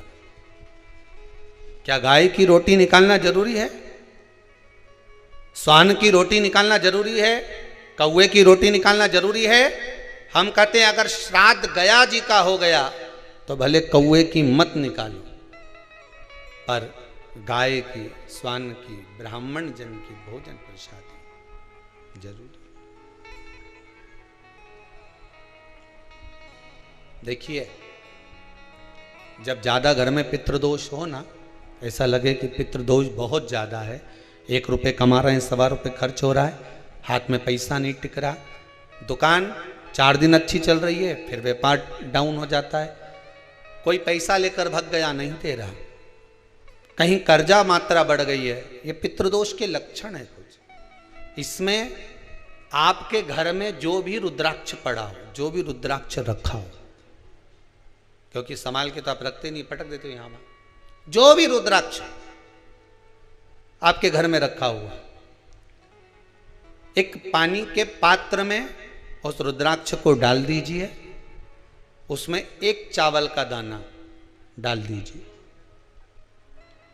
महाराज, परिंदा जहां होता है, मटका, हंडा या रसोई घर में आपका जो पानी भरने का स्थान होता है, जिसको आरो वारो क्या क्या लगा के रखते हो, उसी के कहीं पास में उस कलश को रख दीजिए, ऊपर से उसको ढक दीजिए। शाम के समय, सुबह रखा 10 बजे से 12 बजे के बीच में, शाम के समय प्रदोष काल में भगवान शंकर का नाम स्मरण कर कर, ओम नमः शिवाय बोलकर, श्री शिवाय नमस्तुभ्यम बोलकर, या महामृत्युंजय मंत्र का स्मरण कर कर, या गायत्री मंत्र का स्मरण कर कर, जो मंत्र आपकी बुद्धि में, विवेक में समाहित हो, उस मंत्र का नाम लेकर राम कृष्ण हरि जो बोल सकते हो, एक घी का दिया अवश्य प्रज्वलित करें, लंबी बाती का। कौन सी बाती का? फूल बत्ती का नहीं, गोल बत्ती का नहीं, लंबी बाती का। बत्ती का मुख दक्षिण की ओर, कहां पर होना चाहिए? दक्षिण की ओर, ना पूरब, ना पश्चिम, ना उत्तर। बत्ती का मुख कहां हो? दक्षिण की ओर। जैसे श्राद्ध पक्ष में ब्राह्मण को जब भोजन कराते हैं तो ब्राह्मण का मुख श्राद्ध पक्ष के भोजन कराते समय अगर पूरब, पश्चिम और उत्तर का होता है तो श्राद्ध के भोजन का फल नहीं मिलता, उसका मुख दक्षिण का होता है। तो हमारे घर के जितने भी पितर उस तिथि में गए होते हैं, सबको उसका भाग मिल जाता है और पितृदोष समाप्त हो जाता है। इसलिए ब्राह्मण का मुख श्राद्ध पक्ष में भोजन कराते समय दक्षिण का होना चाहिए।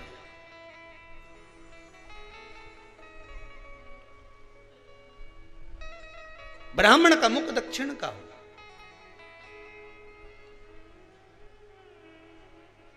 यहां तक शास्त्र कहता है, महाराज अगर गौ माता को श्राद्ध पक्ष में अगर भोजन दे रहे हो तो गाय का मुख अगर दक्षिण का है, गाय का, आपका मुख भले उत्तर का हो, गाय का मुख दक्षिण का हो, आपका मुख भले पूरा पश्चिम कहीं का, गाय का मुख अगर दक्षिण में, अगर आपने दक्षिण में गाय को खड़ी कर रखा है और दक्षिण में उसका मुख और आप भोजन दे रहे हो, तो शास्त्र कहता है कि किसी पिंड की जरूरत नहीं पड़ती, गाय स्वतः कल्याण कर देती है, गौ माता स्वतः कल्याण कर, दक्षिण मुखी हो। तो दिए की जो बाती का मुख कहां होना चाहिए? दक्षिण का। और दक्षिण का मुख हमारा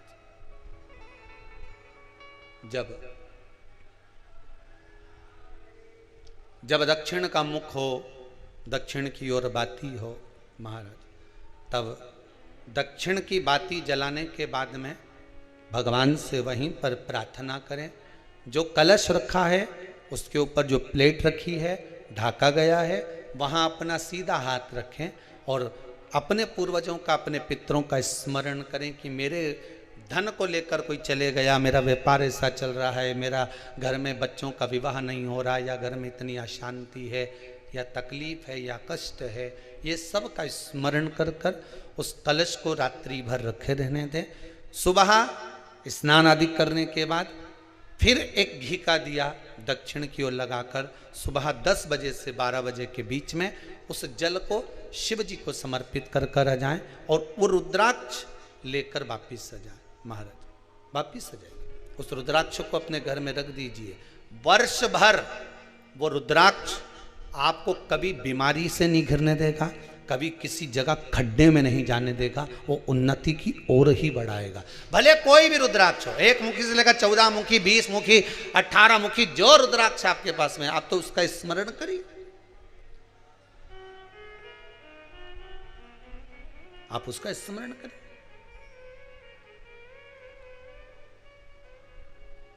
रुद्राक्ष का जल शिव को समर्पित करें। पितरों के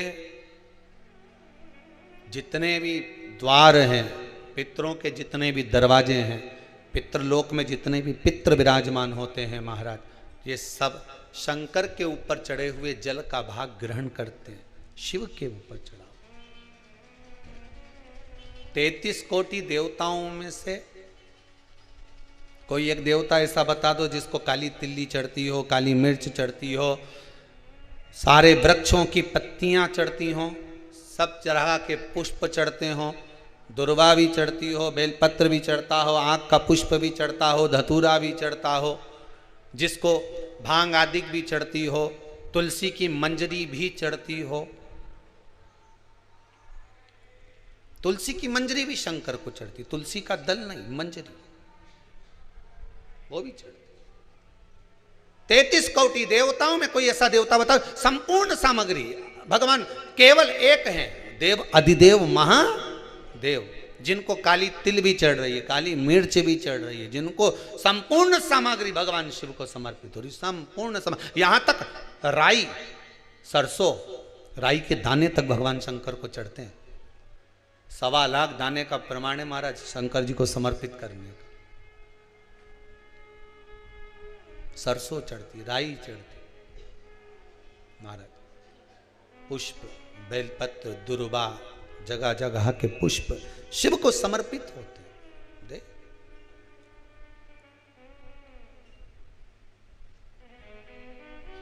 पितृ, जब शंकर भगवान को जल चढ़ाया जाता है 16 श्राद्ध पक्ष में, 16 दिन श्राद्ध के जब हम भगवान शंकर को जल समर्पित करते हैं तो उसका भाग हमारे पितरों को प्राप्त होता है।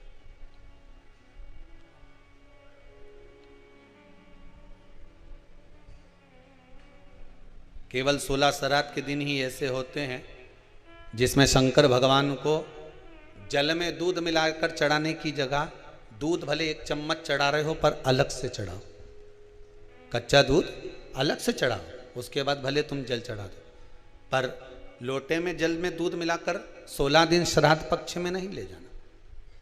भले 1 चम्मच दूध लेकर जाओ, 1 कटोरी दूध लेकर जाओ, पर कच्चा दूध अलग से लेकर जाओ, शंकर भगवान को अलग से चढ़ाओ, क्योंकि 16 दिन श्राद्ध पक्ष के जब भगवान शंकर को दूध और जल चढ़ाया जाता है वो हमारे पितरों के खाते में चला जाता है, हमारे पितरों को उसका भाग मिलता है।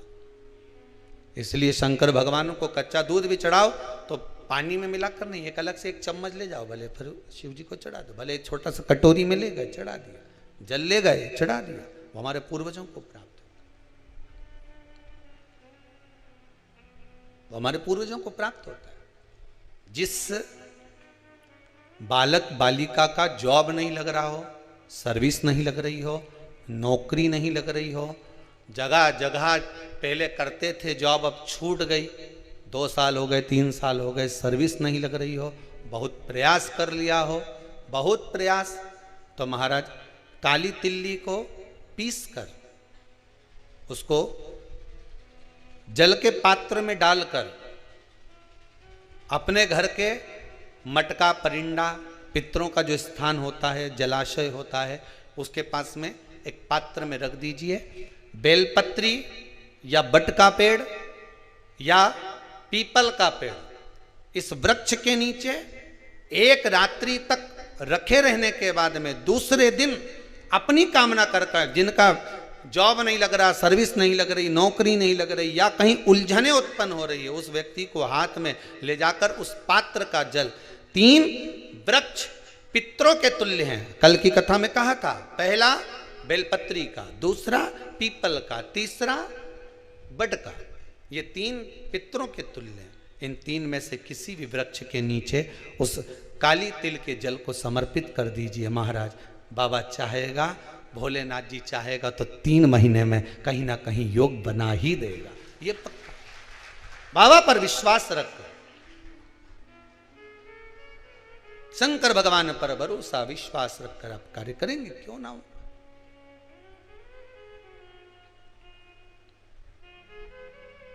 महादेव देव महादेव बोला, देव भगवान को लगे कुछ मांग रहा, दे देगा तुरंत, ले जाए।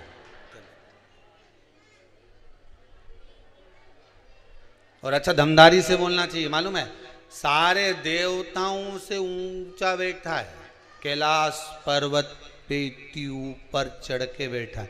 जो इतना ऊपर बैठता है तो ऊंचा सुनता है। तुम धीरे से बोलोगे ना तो सुनाई नहीं देगा, जरा दमदारी से बोलना पड़ता है। अच्छा जोर से, हर हर इतनी दमदारी सुनेगा ना तो फिर तो आ जाए।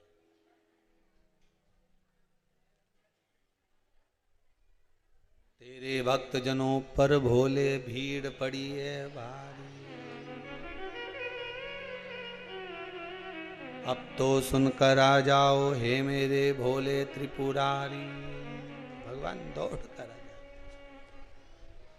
शिव कथा कह रहे, देव ऋषि नारद ने निंदा करी, भगवान ने कह दिया इसका बंदर का मुख बनेगा। बंदर का मुख बना, विचार आया, गलती हो गई, क्षमा मांगी।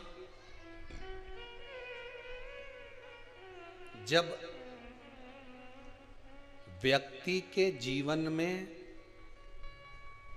ज्ञान की अजीर्णता हो जाती है, अहंकार, किसी किसी को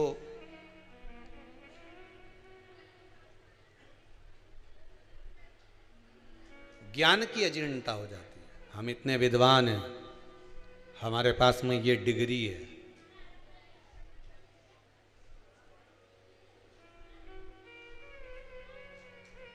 ज्ञान की अजीर्णता। फिर लोग क्या कहने लगते हैं, देव ऋषि नारद ने विचार करा कि मैंने इतना कामदेव को जीत लिया और काम को जीतने के बाद कहाँ मेरा भाग्य फूटा कि मैंने देव अधिदेव महादेव को जाकर अपना अभिमान प्रस्तुत कर दिया।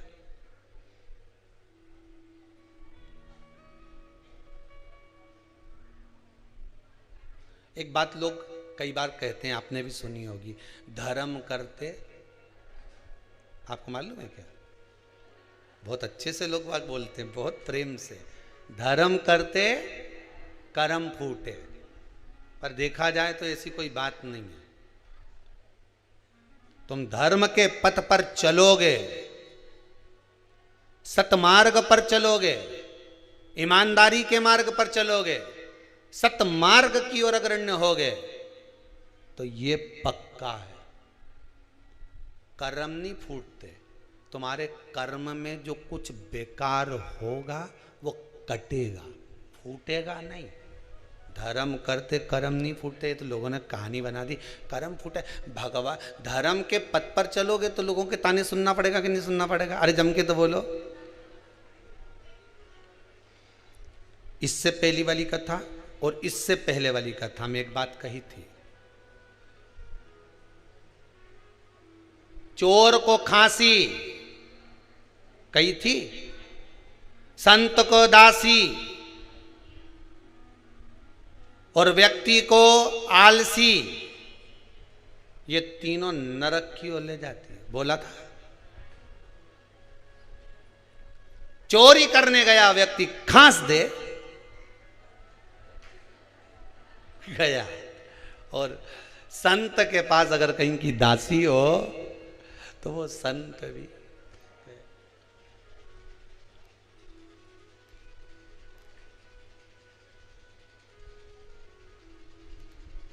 आज का जमाना में तो चेला भी बनाओ तो सोच समझ के बनाओ दादा। बट टीवी में देखा अभी 2-3-4 दिन से देख देख के, दादा काय चेला, गुरु के बदनाम करी रखवाली, 50 बार विचार करना पड़ेगा गुरु को चेला बनाने से पहले।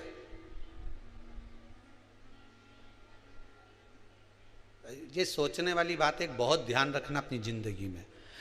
माता ने अपने बेटे को दूध पिलाया, बड़ा करा, शादी होने के बाद वो अपने माता पिता का नहीं हुआ तो इनके लेके आओ, उन्हें 10-12 साल इनकी परवरिश करो, उन्हें इनके खूब खिलाओ, उन्हें मोबाइल भी दिलाओ, उन्हें एप्पल का दिलाओ, उन्हें ये दिलाओ, उन्हें वो दिलाओ, तो ये तुम्हारा हो जाएगा।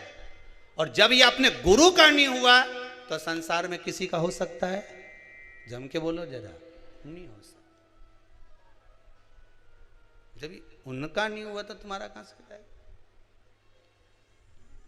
खांसी, फिर जम के बोल दो दासी, आलसी।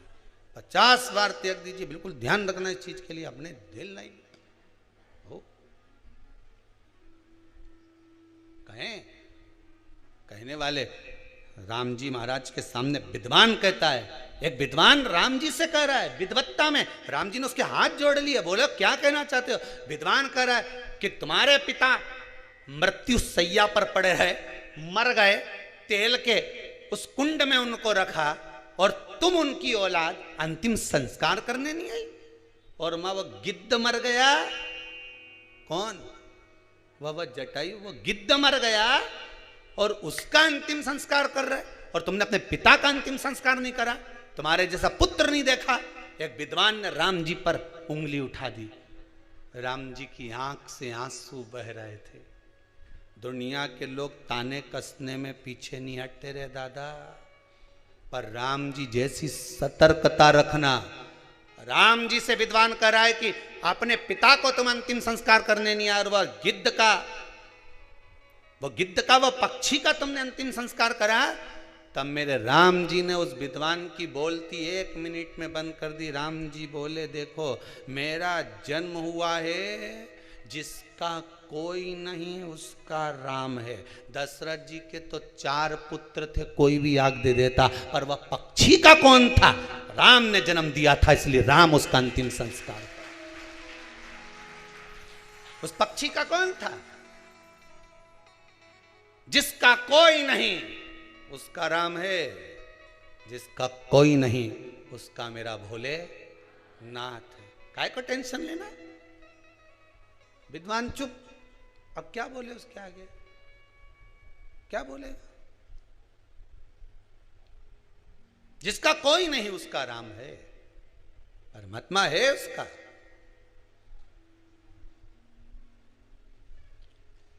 अज्ञानता का भाव प्रकट मैंने कहां ये बोल दिया। देवऋषि नारद का अभिमान, देवऋषि नारद की अभिमतता कहां मैंने बोल दिया?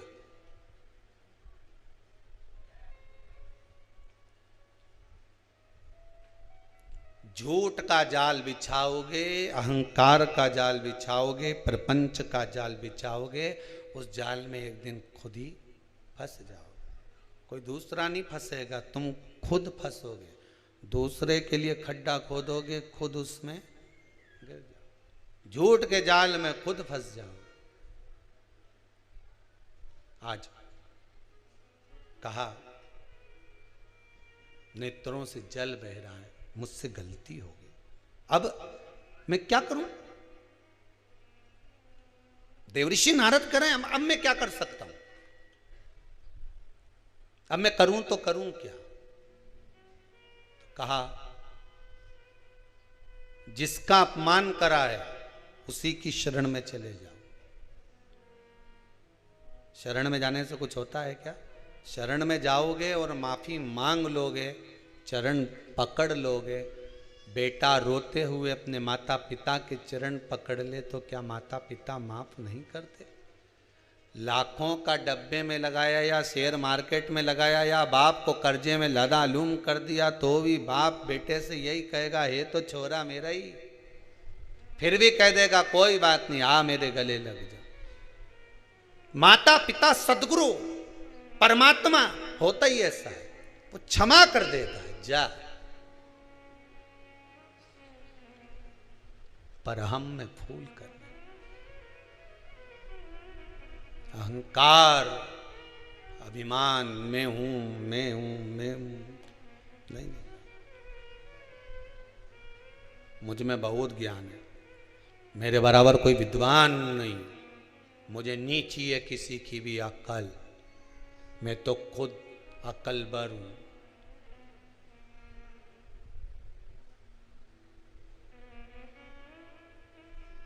मुझे नहीं चाहिए। देवऋषि नारद का अभिमान चले गए। चंद्रभागा नदी के तट पर जाकर शिव की आराधना करी।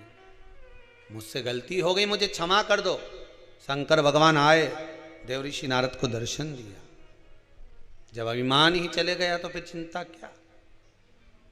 अहंकार में 3 गए, धन वैभव और वंश, ना मानो तो देख लो रावण, कौरव और कंस, तीनों अहंकार में चले गए। अभिमान गया ना, कोई बात।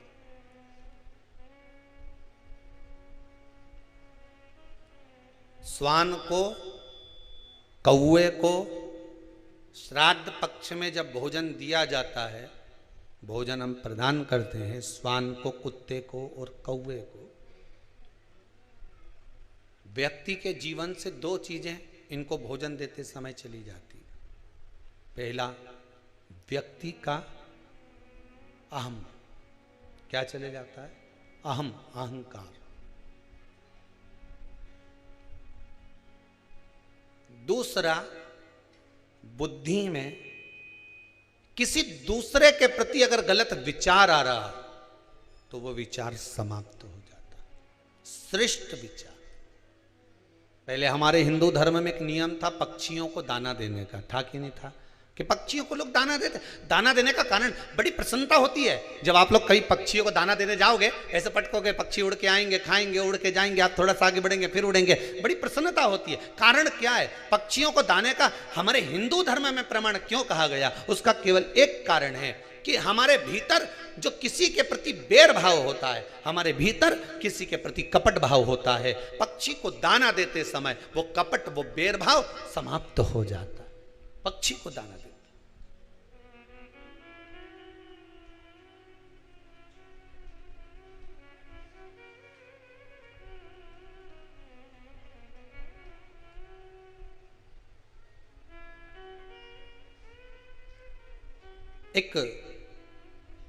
एक किसी व्यक्ति का फोन आया था, क्या गुरुदेव ये बताओ, ये जो 24,000 श्लोक से आहुतियां छूट रही हैं, अग्नि में सांकल्य दी जा रही है, क्या इससे पितरों को मोक्ष मिल जाएगा, प्राप्त हो जाएगा? गरुड़ पुराण में कहा गया, जब पितरों को बहुत भोजन मिलने लगा श्राद्ध पक्ष में, तो उनको अजीर्ण होने लगा, वॉमिटिंग करने लगे, पितृ और रोने लगे कि हमको इतना भोजन मिल रहा है, हम इतना खा रहे, पच नहीं रहा, क्या करें? सारे पितर दौड़कर ब्रह्मादेव के पास पहुंच गए। ब्रह्मा जी कृपा करिए। ब्रह्मादेव भगवान विष्णु के पास ले गए पितरों को। भगवान विष्णु ने पूछा क्या हुआ? तो क्या महाराज जी ये पितर रो रहे हैं। क्यों? कि 16 श्राद्ध में इनको खाने को मिलता, साल भर तो मिलता ही नहीं, एक बार जब जम के मिलता है तो डट के खा लेते हैं, और डट के पितर खा लेते हैं तो वो अजीर्ण हो जाता है। क्या करें? सब लेकर भगवान शंकर जी के पास गए। भोलेनाथ जी से पूछा प्रभु क्या करें? शंकर जी ने उसी समय पर अग्निदेव को बुलाया। अग्निदेवता जरा इधर आओ। अग्निदेव बोले बोलो प्रभु क्या बात है? शंकर भगवान ने कहा सुनो अग्निदेव, जितनी देर तक 16 दिन श्राद्ध के पितृ मृत्यु लोक में रहेंगे, अपने अपने घर में जाकर भोजन करेंगे, तब तक 16 दिन तक अग्नि देवता इन पितरों के साथ रहेंगे। इसलिए हिंदू धर्म में रीति है कि श्राद्ध पक्ष में कंडा जलाकर, गोबरी जलाकर, उसको जलाने के बाद उस पर घी, शक्कर, धूप छोड़ो। क्यों? क्योंकि तुम्हारी धूप छोड़ने से, तुम्हारी सांकल्य छोड़ने से, अग्नि में एक ग्रास देने से, अग्नि में एक भाग प्रदान करने से, जरा सी सांकल्य देने से तुम्हारे पितृ खुश हो जाते हैं। क्यों? क्योंकि पितृ जब भोजन करते हैं और अग्नि की धूप साथ में दी जाती है तो अजीर्ण नहीं होता, तो पितृ आशीर्वाद देते हैं कि तुमने हमारे लिए अग्नि में सांकल्य दी है, जाओ तुम्हारा कल्याण हो, तुम्हारे भंडार भरे। ये अग्नि देवता की साक्षी में पितृ आशीर्वाद देते हैं। पितृ आशीर्वाद देते हैं। अग्नि की साक्षी होना चाहिए पितरों के लिए। शादी में किसकी साक्षी होती है? जम के बोलो, अग्नि की। ये तुमने मंडप लगाया, ये तो ठंडा हो जाएगा, बोलो हो कि नहीं हो? मोर छटाएगी तो मोर ठंडा हो जाएगा, बोलो हो कि नहीं हो? ये जितना बाराती आया एक ना एक दिन ये भी ठंडा हो जाएगा, बोलो है कि नहीं हो? सब अपने अपने घर पहुंच गया। ये सोफा सेट ने, पलंग सब चले जाएगा, नहीं गद्दा रजाई, टेंट हाउस का था नहीं, ये भी चले जाएगा, बोलो सही है कि गलत है? पंडित जी ने पूजन कराई, वे भी चला जाएगा। अब सब कुछ चले गया, फिर शादी का जो तुम्हारा संबंध हुआ है, हाथ जो पकड़ाया गया है, उसकी साक्षी कौन देगा? तो कि ये जो अग्नि की 7 भांवर डाली है ये अग्नि साक्षी है। तो उसी तरह पितृपक्ष में आप लोगों ने जो अपना नाम गोत्र लिखकर भेजा है और उसकी जो सांकल्य डल रही है वो अग्नि उन पितरों की साक्षी है, उसका फल वो जाने, उसका मोक्षता वो जाने। कल लगभग 400 से 450 ग्रुप में जितने लोग जुड़े थे उनके नाम की सांकल्य हुई थी। आज फिर 400 450 ग्रुपों को सूचना दी गई कि आपके नाम की आहुतियां चल रही हैं जो नाम आपने भेजे थे। ब्राह्मण भोज आप लोग दर्शन कर रहे होंगे टीवी पर भी, भंडारा भोज दुनिया भर में तो केवल ब्राह्मण भोज हो रहा है, पर यहाँ इस कुबेरेश्वर धाम में जितने लोग आ रहे हैं सब मुख झूठा कर कर जा रहे हैं। आपने जो दान दिया है, पुण्य करा है, सत्कर्म करा है, आपका अन्न भाग कम से कम आप अपनी आंखों से लगता हुआ देख तो रहे हैं। इसकी खुशी तो है आपको कि आप सत जगह पर लगा रहे हैं, उसका सत्कर्म में लग रहा है। प्रसन्नता का भाव होना चाहिए, एक आनंद की अनुभूति। और सबसे बड़ी बात तो यह है कि शिव के दरवाजे पर लगा रहे हो, शिव महापुराण में लगा रहे हो। पहले भी कथा में कहा, सब दूर किया हुआ मरने से पहले समाप्त हो जाएगा। जो व्रत करा, दान करा, पुण्य करा, सत्कर्म करा, वो सारा तुम्हारे मरने से पहले हो सकता है पाप कर्म कर दिया, किसी को गलत दृष्टि से देख लिया, झूठ बोल लिया, प्रपंच कर लिया, समाप्त हो जाएगा। पर शंकर के दरवाजे पर करा हुआ, शिव महापुराण में किया गया, कभी समाप्त नहीं होता। जो करा उसका 1000 गुना मृत्यु के समय पर प्राप्त हो जाता है। अंतिम क्षण हमें प्राप्त हो जाता है, अंतिम क्षण। सहज नहीं है महाराज शिव महापुराण। ये यजमान कथा करा रहे हैं औरंगाबाद जलगांव से आकर। भगवान की कृपा है, पितरों का आशीर्वाद है, जो ये कथा मंडप में बैठकर कथा का रस स्वादन करा रहे हैं। और आपको भी धन्यवाद देता हूँ जितने टीवी पर सुन रहे हैं, मोबाइल पर सुन रहे हैं या यहाँ बैठकर सुन रहे हैं, उनको भी धन्यवाद है। बाबा ने कृपा करी जो इस पितृ मोक्ष यज्ञ की परिक्रमा करने का आपको फल मिला। कुछ नहीं तो 11, 21, 51, 108 परिक्रमा लगा कर जाना, कहीं पितरों की मुक्ति का, मोक्ष का फल स्मरण करने का मौका। आए हो तो लगा जाओ, ऑनलाइन सुन रहे हो तो घर से ही स्मरण की परिक्रमा लगा लो कि हमने कुबेरेश्वर धाम में जो हमारे पूर्वजों के नाम भेजे हैं उनकी स्मरण कर परिक्रमा कर। मोबाइल पर सुन रहे हो, मोबाइल पर स्मरण कर कर अपने पितरों की परिक्रमा का स्मरण कर। शिव का वास हो, शंकर का कथा कह रही है, शिव महापुराण वर्णन कर रही है। देव ऋषि नारद के हृदय चित्त, अहंकार चला गया, अभिमान गया, और अभिमान गया तब बाबा ने कृपा करी, शंकर जी का दर्शन हुआ, आज्ञा करी, क्या चाहते हो। नारद जी कहते हैं बस भक्ति करता था, श्रीमन नारायण का स्मरण करता था, पर भक्ति के पथ से मैं वंचित हो गया था, भक्ति के पथ से मैं छूट गया था। और भक्ति के पथ से जब मैं छूट गया, भक्ति के पथ से मैं वंचित हो गया, जब व्यक्ति के भीतर अहम आ जाता है, अहंकार आ जाता है, अभिमत्ता आ जाती है, तब व्यक्ति भक्ति के पथ से हट जाता। एक बात बहुत अच्छे से समझ लेना, बहुत सारी जगह का भोजन करोगे तो एक जगह में मन लगेगा क्या? अरे बोलो तो सही, अच्छे से तो बोलो, लगेगा एक जगह? नहीं। एक जगह पर अगर मन को लगाना है, अपने मन को एक जगह पर अगर स्थिर करना है, तो भोजन भी जम के बोलिए एक जगह का ही करना चाहिए। और एक बात अन्न के लिए बहुत ध्यान दीजिएगा महाराज, एक बात अपने जीवन में उतारिएगा कि प्रयास करना, तीर्थ में जाओ, होटल का भाग कम खाकर कहीं संत साधु सन्यासी कहीं आश्रम आदि में थोड़ा सा भी मिल जाए ना, कण का मात्र तो उसे पा लेना। प्रसाद मिल जाए उसको पा लेना। कहीं किसी आश्रम में जाओ, कभी भगवान के दरवाजे पर जाओ तो थोड़ा सा भाग मांग कर पा लेना। क्यों? उससे ना जाने इस आत्मा को कितनी संतुष्टि होगी, परमात्मा का दर्शन ना जाने कितनी जल्दी हो जाए। दर्शन मात्र प्रसाद भगवान को पाना। भक्ति का मार्ग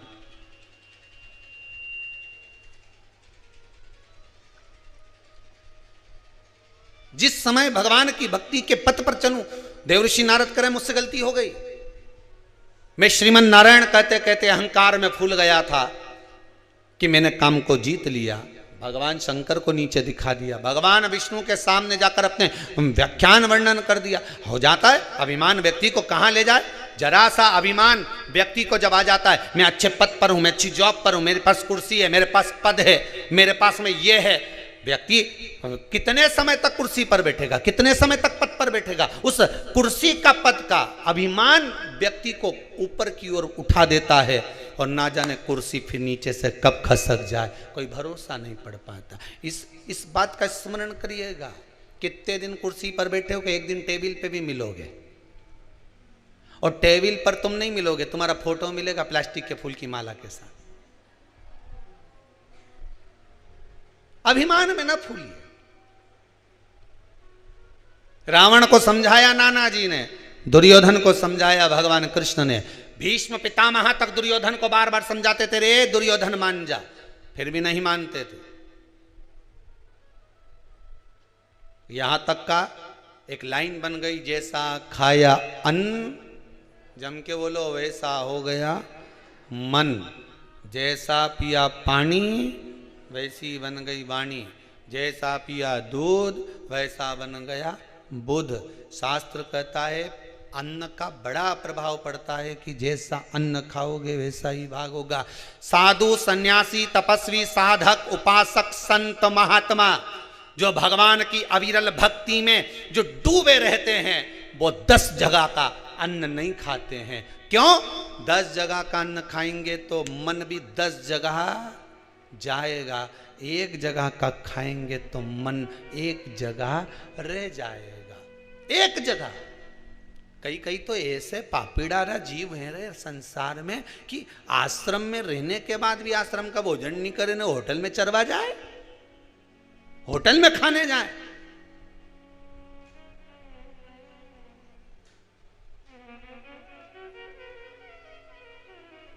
क्यों रे आश्रम में चाय क्यों नहीं पियो? पतली है, इसलिए हमने सोचा कि पास में दुकान लगी हो तो हम वहां थोड़ी देर चले जाएं, चौराहे पे ने वहां पिया है। तुम्हारी जाड़ी मिली? हाँ, यहां पतरी है।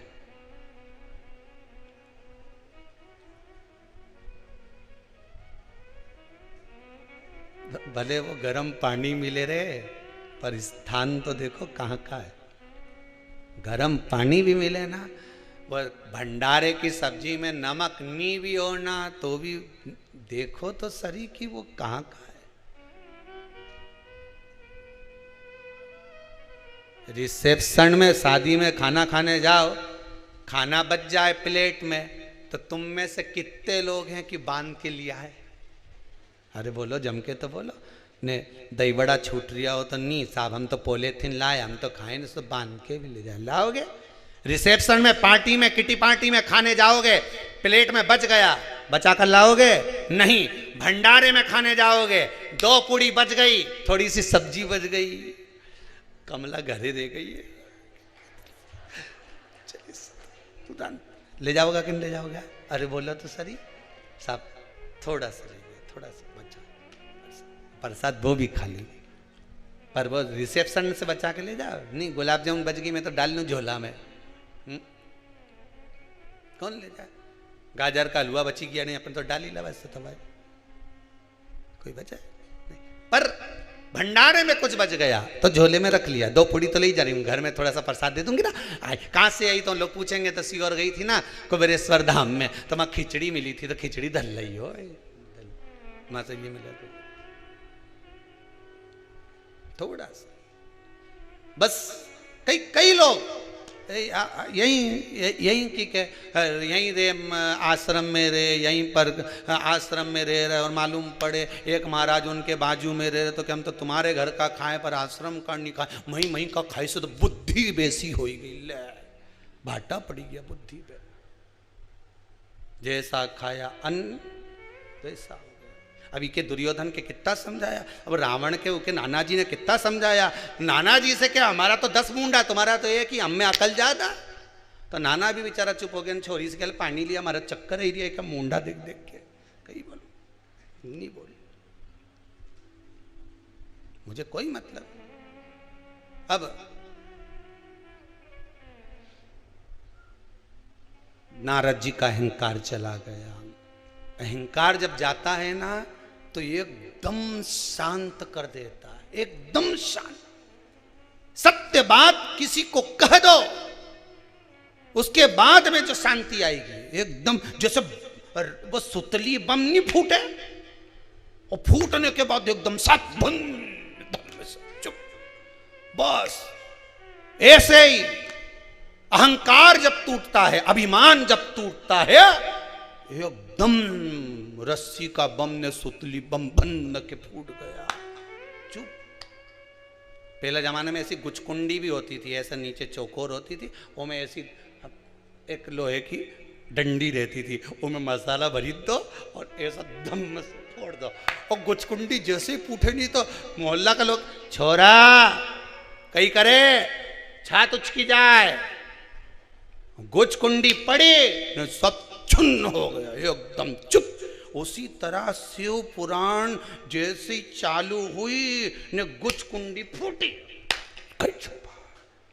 अब पाप काम लोभ आसक्ति वासना तृष्णा सब उड़ गया, सब।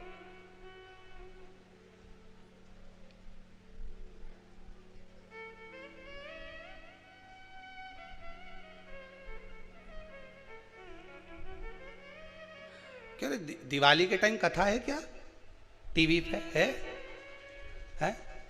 अच्छा, नहीं दिवाली के टाइम अगर शिवपुराण होती तो अपन फटाका शिवपुराण बांध ही देता।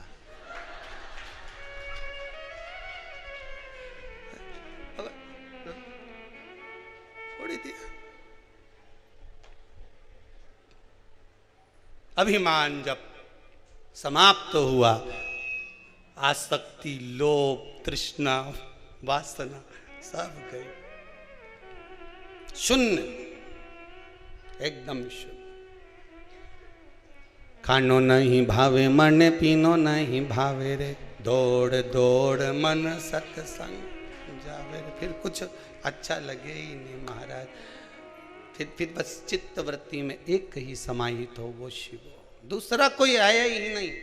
अहंकार गया, समय बीता, भगवान देव अधिदेव महादेव ने स्वयं ब्रह्मा जी से कहा कि सृष्टि का निर्माण करो। सृष्टि का निर्माण करा अर्धनारीश्वर भगवान को। स्वयं भगवान शंकर अपना अर्धनारीश्वर स्वरूप का दर्शन देते हैं। स्वयं शिव अर्धनारीश्वर स्वरूप का दर्शन देते हैं भगवान शंकर। अर्धनारीश्वर भगवान का दर्शन दे महाराज, अर्धनारीश्वर स्वरूप भगवान अर्धनारीश्वर भगवान पधार रहे हैं। जोरदार ताली बजाकर स्वागत करें भगवान अर्धनारीश्वर से। भगवान शंकर अर्धनारीश्वर स्वरूप में पधार रहे हैं। बोल काशी विश्वनाथ भगवान की जय। भगवान भूत भावन भूतेश्वर मेरा शिव मेरा ओघड़दानी मेरा त्रिकालदर्शी पधार रहे हैं। बड़े भाव से अर्धनारीश्वर भगवान का दर्शन हो रहा है। भाव भक्ति से आप भगवान अर्धनारीश्वर का